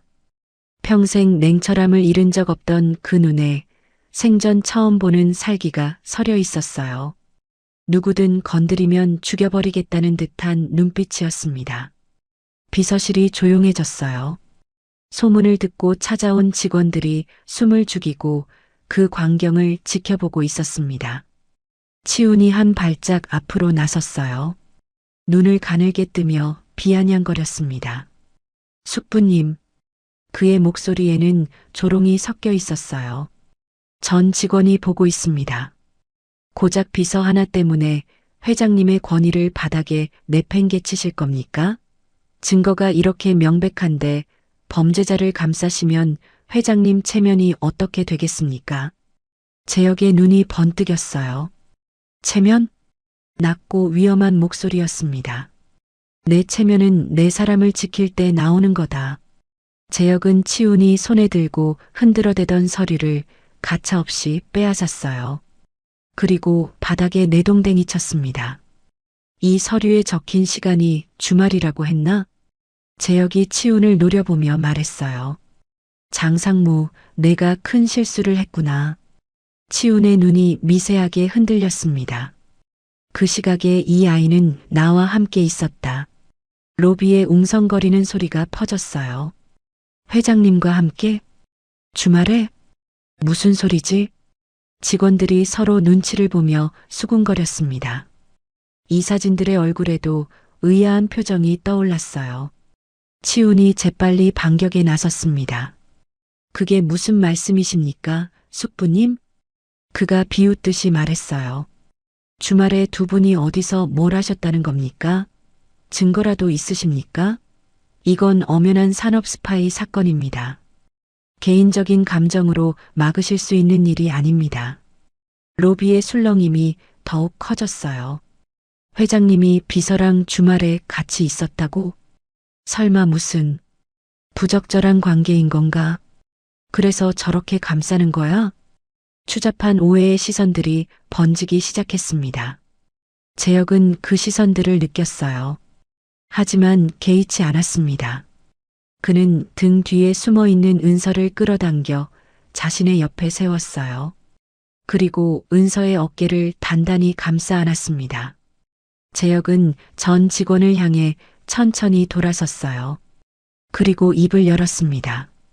묵직하고 단호하고 가슴을 뒤흔드는 목소리로 내 딸이다. 전체가 얼어붙었어요. 이 아이는 30년 전 내가 내 비겁함 때문에 지켜주지 못한 내 목숨보다 귀한 내 딸 이은서다. 침묵. 아무도 입을 열지 못했습니다. 비명 같은 경악이 사람들의 얼굴에 떠올랐어요. 그리고 이내 무거운 정적이 복도를 뒤덮었습니다. 치훈의 얼굴이 사색이 되었어요. 그는 믿을 수 없다는 듯 뒷걸음질 쳤습니다. 말도 안 돼. 그의 목소리가 떨렸어요. 딸이라니요? 숙부님은 자식이 없으시지 않습니까? 이건 조작입니다. 저 여자가 숙부님을 꼬드겨서 퍽! 재혁의 손이 번개처럼 움직였어요. 치훈의 뺨이 세차게 꺾였습니다. 그의 몸이 휘청거리며 뒤로 밀려났어요. 로비의 탄성이 터져 나왔습니다. 재혁은 은서의 목에 걸린 금반지를 꺼내 치훈의 눈앞에 들이밀었어요. 이게 뭔지 아느냐? 낮고 서늘한 목소리였습니다. 30년 전 내가 이 아이의 어머니에게 준 반지다. 세상에 단 2개뿐인 반지. 여기 안쪽에 내 이니셜이 새겨져 있어. 재혁은 또 하나의 반지를 꺼냈어요. 자신이 간직해온 남자용 반지. 이건 내가 가지고 있던 거다. 이 2개의 반지가 30년 만에 다시 만났어. 그리고 유전자 검사 결과도 있지. 친자 확률 99.9%. 치훈의 얼굴이 흑빛으로 변했어요. 내 자식이 내 재산을 훔친다는 게 말이 된다고 생각하느냐? 재혁이 치훈을 향해 한 발짝 다가섰습니다. 치훈이 본능적으로 뒷걸음질 쳤어요. 내 놈이 감히 내 딸에게 누명을 씌워. 재혁의 목소리가 폭발했습니다. 이 아이는 장재혁의 유일한 후계자다. 치훈의 다리에서 힘이 빠졌어요. 그는 그 자리에 털썩 주저앉았습니다. 그럴 리가 없어. 그가 중얼거렸지만 이미 게임은 끝나 있었어요. 재혁이 보안팀장을 향해 돌아섰습니다. 당장 저놈의 집무실부터 털어. 서슬 퍼런 명령이 떨어졌어요. 누가 이 아이의 아이디로 접속했는지 IP 추적해. 로그 기록 전부 분석하고 조작의 증거를 찾아내. 보안팀장이 황급히 고개를 숙였습니다. 알겠습니다, 회장님. 보안팀 직원들이 움직이기 시작했어요. 치훈의 얼굴이 공포로 일그러졌습니다. 숙부님, 잠깐만요. 저는. 하지만 아무도 그의 말에 귀 기울이지 않았어요. 재혁이 수사관들을 향해 말했습니다. 이 아이는 내 딸이고 조작된 증거의 피해자입니다. 진짜 범인은 저기 바닥에 주저앉아 있는 자입니다. 수사 방향을 바꾸시오. 수사관들이 서로 눈치를 보다가 고개를 끄덕였어요. 알겠습니다. 그들이 치훈에게로 다가갔습니다. 장치훈 상무님, 몇 가지 확인할 게 있습니다. 함께 가시죠. 잠깐만. 나는 아무것도. 치훈이 발버둥 쳤지만 소용없었어요. 그는 수사관들에게 팔을 붙잡힌 채 끌려나갔습니다. 복도에 남은 것은 아수라장이었어요. 웅성거리는 소리, 놀란 얼굴들, 그리고 믿을 수 없다는 표정으로 서 있는 직원들. 재혁은 그 모든 것을 외면한 채 천천히 은서를 향해 돌아섰습니다. 은서는 여전히 그 자리에 서 있었어요. 눈물이 얼굴을 타고 흘러내리고 있었습니다. 입술이 파르르 떨리고 있었어요. 재혁은 딸에게 다가갔습니다.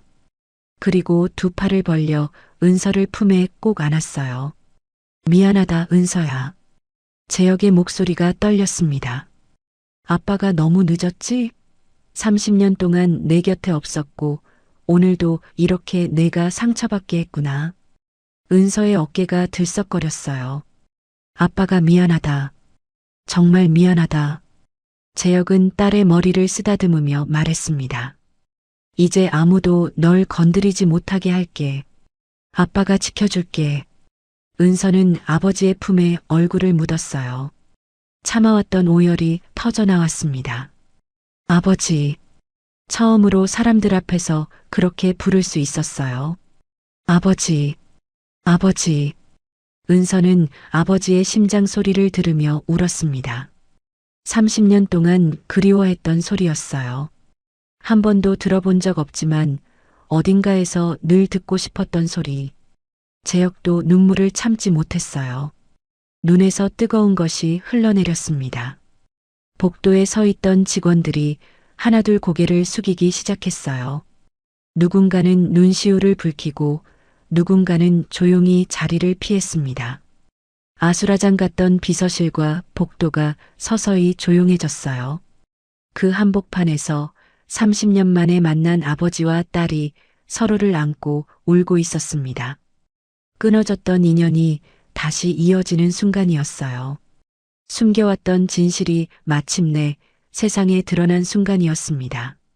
사건이 일단락된 지 일주일 뒤 본사 대강당에는 수백 명의 기자가 몰려들었습니다.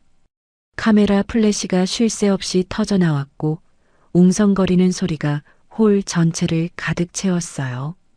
대한민국 최고의 재벌 장제혁 회장이 긴급 기자회견을 연다는 소식에 모든 언론사가 달려온 것이었습니다. 일주일 전 회사 로비에서 벌어진 일은 이미 뉴스를 통해 세상에 퍼져 있었어요. 숨겨진 딸의 존재, 조카의 배신, 산업 스파이 누명 사건. 사람들은 그 뒷이야기가 궁금해서 안달이 나 있었습니다. 단상 위에 마이크가 놓여 있었어요. 그 앞에 재혁이 서 있었습니다. 일주일 전과는 다른 모습이었어요. 수척해졌지만 눈빛은 오히려 맑아져 있었습니다. 어깨에서 30년 동안 짊어졌던 무거운 짐을 내려놓은 사람의 얼굴이었어요. 재혁의 옆에는 은서가 서 있었습니다. 이제 비서의 정장이 아니라 단아한 원피스를 입은 모습이었어요. 긴장한 듯 아버지의 손을 꼭 잡고 있었습니다. 플래시 세례가 쏟아졌어요. 셔터 소리가 우박처럼 쏟아졌습니다. 재혁은 마이크 앞으로 다가갔어요. 그리고 천천히 입을 열었습니다. 오늘 저는 이 자리에서 한 남자의 처절한 참회록을 전하려 합니다. 장내가 조용해졌어요. 수백 명의 기자가 숨을 죽이며 재혁의 다음 말을 기다렸습니다. 30년 전 저는 야망에 눈이 멀었습니다. 재혁의 목소리가 대강당 전체에 울려 퍼졌어요. 세상에서 가장 소중한 여인이 있었습니다. 이정은이라는 이름에 가난했지만 누구보다 맑고 따뜻한 사람이었습니다. 저는 그녀를 사랑했습니다. 영원히 함께하겠다고 약속했습니다. 재혁의 눈이 먼 곳을 응시했어요. 하지만 저는 그 약속을 지키지 못했습니다. 집안의 반대 앞에서 비겁하게 무릎을 꿇었습니다. 그녀가 제 아이를 가졌다는 것도 모른 채 회사를 지키겠다는 핑계로 도망쳤습니다. 기자들 사이에서 웅성거리는 소리가 났어요. 그녀는 혼자서 아이를 낳았습니다. 혼자서 27년을 버텼습니다. 병원비가 없어서 아플 때도 병원에 가지 못했고 끼니를 굶으면서도 아이의 학비를 댔습니다. 그리고 3년 전 이 세상을 떠났습니다. 재혁의 목소리가 살짝 떨렸어요. 저는 아무것도 몰랐습니다. 30년 동안 그녀가 어디서 어떻게 살았는지, 살아있는지조차 알지 못했습니다. 아니, 알려고 하지 않았습니다. 너무 부끄러웠으니까요. 너무 비겁했으니까요. 재혁은 옆에 서 있는 은서를 바라보았어요. 딸의 손을 꼭 잡았습니다. 그리고 저는 우연히 제 딸을 만났습니다. 이은서, 제가 30년 동안 존재조차 몰랐던 제 피를 나눈 딸입니다. 카메라 플래시가 미친 듯이 터져 나왔어요. 재혁은 은서의 손을 높이 들어 올렸습니다. 이 아이는 아무것도 모른 채 제 회사에 비서로 입사했습니다. 그리고 저는 뒤늦게 진실을 알게 되었습니다. 유전자 검사를 통해 이 아이가 틀림없는 제 딸이라는 것을 확인했습니다. 재혁의 눈빛이 단단해졌어요. 저는 오늘부로 회장직에서 완전히 물러납니다.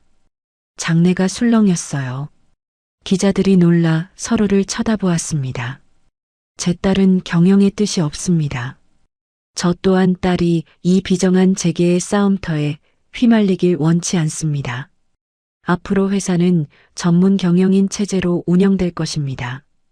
재혁의 선언에 기자들 사이에서 웅성거림이 더욱 커졌어요. 그리고 한 가지 더 말씀드릴 것이 있습니다.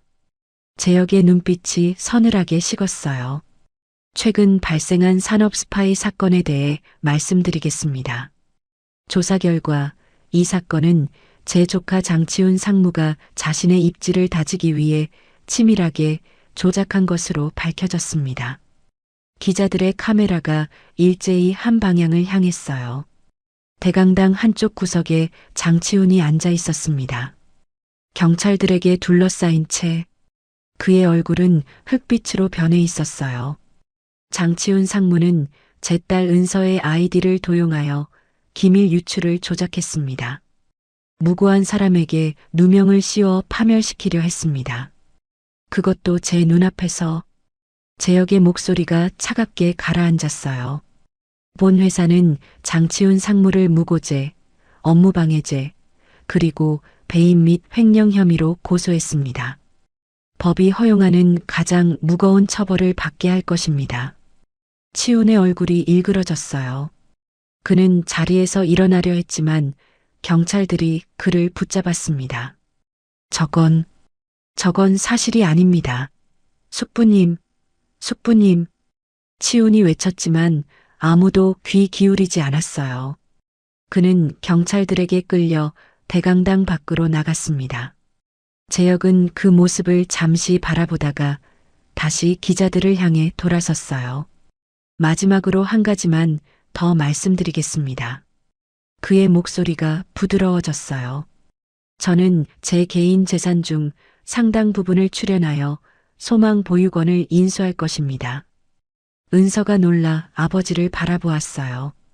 소망 보육원은 제 딸 은서와 그녀의 어머니고 이정은 씨가 평생 사랑했던 곳입니다.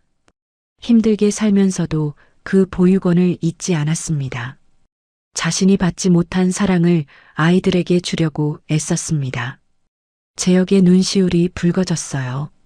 저는 그곳을 단순한 시설이 아닌 아이들이 사랑받으며 자랄 수 있는 따뜻한 보금자리로 만들겠습니다. 이것은 세상을 떠난 아내에게 바치는 저의 뒤늦은 속죄입니다. 그리고 30년 동안 아버지 없이 힘겹게 자란 제 딸에게 바치는 사죄입니다. 은서의 눈에서 눈물이 흘러내렸어요. 아버지의 손을 더욱 꽉 잡았습니다. 재혁은 마이크에서 한 발짝 물러섰어요. 이상입니다. 질문은 받지 않겠습니다.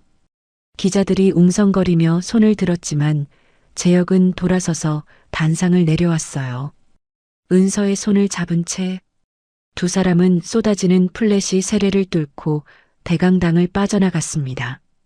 한 달 뒤 경기도 외곽의 한적한 시골길, 소망 보육원의 아침이 밝아왔어요. 보육원은 한 달 전과는 완전히 달라져 있었습니다. 낡고 빛바랬던 건물은 깔끔하게 새 단장을 했어요. 운동장에는 새로운 놀이기구들이 설치되었고 아이들의 웃음소리가 끊이지 않았습니다. 그리고 그 운동장 한쪽에서 한 남자가 빗자루를 들고 마당을 쓸고 있었어요. 재혁이었습니다. 하지만 한 달 전에 그 모습이 아니었어요.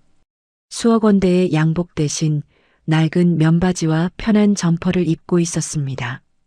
고급 구두 대신 흙이 묻어도 괜찮은 운동화를 신고 있었어요. 재혁은 빗자루를 움직이며 낙엽을 쓸었습니다. 허리를 숙여 아이들이 흘린 장난감을 주었어요. 할아버지, 어린 남자아이가 달려왔어요. 할아버지, 이것 좀 봐요. 제가 그린 거예요. 아이가 종이 한 장을 내밀었습니다. 크레파스로 그린 그림이었어요. 집과 나무, 그리고 3명의 사람이 손을 잡고 있는 그림. 재혁은 빗자루를 내려놓고 아이의 눈높이에 맞춰 쪼그려 앉았어요. 어디 보자. 와, 잘 그렸구나. 이게 누구야? 이건 우리 할아버지고요. 이건 은서 선생님이고요. 이건 저예요. 아이가 활짝 웃으며 말했어요. 재혁의 얼굴에 미소가 번졌습니다. 따뜻하고 인자한 미소였어요. 집무실에서 냉혈한으로 불리던 그 사람이 맞나 싶을 정도로 부드러운 표정이었습니다. 고맙다. 할아버지가 이거 보물처럼 간직할게. 재혁은 아이의 머리를 쓰다듬었어요. 할아버지, 저랑 같이 놀아요. 다른 아이가 달려왔습니다. 또 다른 아이도 달려왔어요. 금세 5-6명의 아이들이 재혁을 둘러쌌습니다. 나도요. 나도요. 할아버지, 그네 밀어주세요. 공놀이해요. 아이들의 제잘거리는 소리에 재혁은 웃음을 터뜨렸어요. 그래, 그래. 다 같이 놀자. 천천히, 차례차례. 재혁은 아이들의 손을 잡고 운동장으로 걸어갔습니다. 보육원 건물 앞에서 그 모습을 지켜보던 은서의 눈가에 눈물이 맺혔어요. 아버지가 웃고 있었습니다.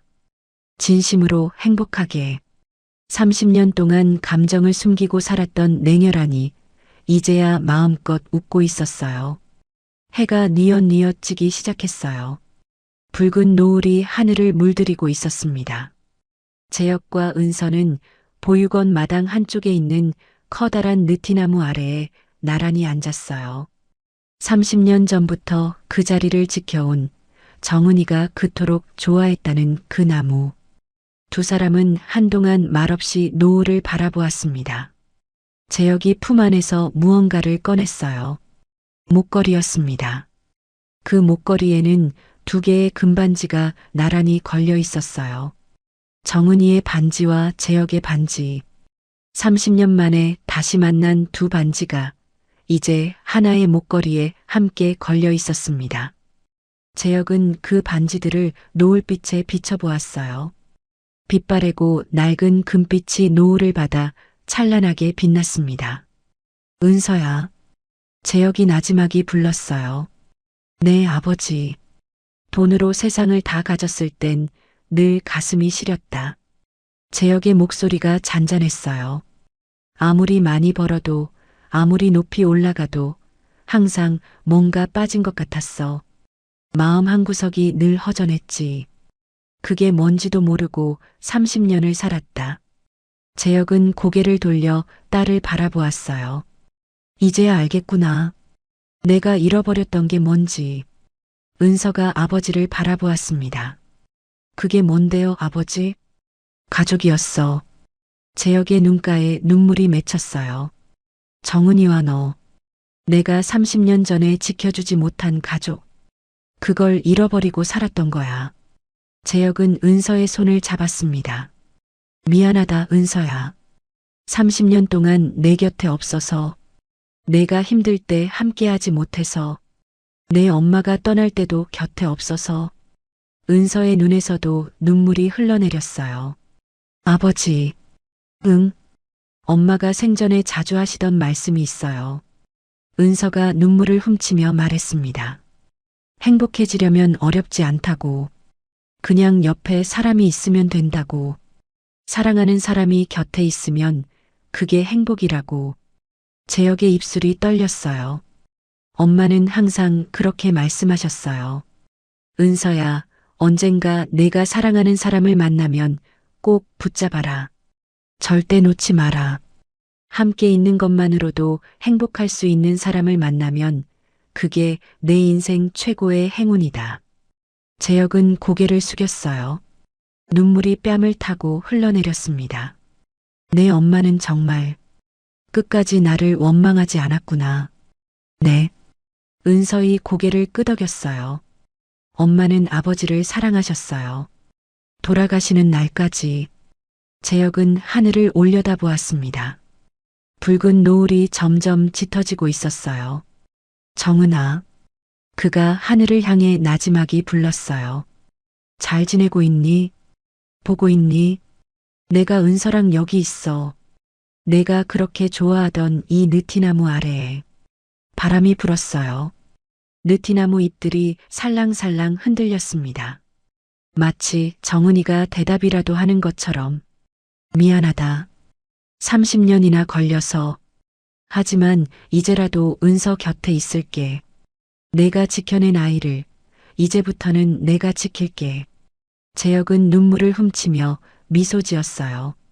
그러니까 거기서 편히 쉬어. 우리 딸은 내가 잘 돌볼 테니까. 은서가 아버지의 손을 꼭 잡았어요. 재혁도 딸의 손을 꽉 잡았습니다. 은서야. 네, 아버지. 아빠랑 남은 인생은 행복하게만 살자. 은서가 아버지의 어깨에 머리를 기댔어요. 네, 아버지. 그렇게 해요. 노을이 점점 짙어졌습니다. 하늘이 온통 붉은빛으로 물들었어요. 느티나무 아래 아버지와 딸이 나란히 앉아 노을을 바라보고 있었습니다. 손에 들린 두 개의 금반지가 노을빛을 받아 찬란하게 빛나고 있었어요. 30년 전 헤어졌던 반지가 다시 만난 것처럼, 30년 전 끊어졌던 인연이 다시 이어진 것처럼. 따스한 바람이 불어왔어요. 느티나무 잎들이 살랑거렸습니다. 어딘가에서 정은의 목소리가 들리는 것 같았어요. 고마워요, 재혁 씨. 은서를 찾아줘서, 우리 딸을 지켜줘서. 재혁은 눈을 감았습니다. 30년 전 잃어버렸던 것을 드디어 되찾았어요. 돈으로도 권력으로도 살 수 없었던 것. 세상 무엇보다 소중한 것. 가족이라는 이름의 행복을. 왕관을 내려놓고 비로소 아버지가 된 남자. 그의 얼굴 위로 평화로운 미소가 번졌습니다. 느티나무 아래 노을빛 속에서. 지금까지의 이야기 잘 들으셨나요? 30년이라는 긴 세월 동안 서로의 존재조차 모른 채 살아온 아버지와 딸이 이 낡은 금반지 하나로 다시 만나게 되었어요. 때로는 우리가 놓쳐버렸다고 생각한 인연도 어딘가에서 끈질기게 이어지고 있는지도 모릅니다. 후회와 그리움을 안고 사셨던 분들께 이 이야기가 작은 위로가 되었으면 합니다. 지금 곁에 있는 소중한 사람에게 오늘 한 번쯤 따뜻한 말 한마디 건네보시는 건 어떨까요? 여러분의 하루하루가 조금 더 따뜻해지기를 바랍니다. 오늘의 이야기가 공감되셨다면 구독과 좋아요를 눌러주세요. 주인공들을 위한 응원의 댓글도 남겨주시면 감사하겠습니다. 더 좋은 영상으로 인사드리겠습니다. 인생나날이었습니다.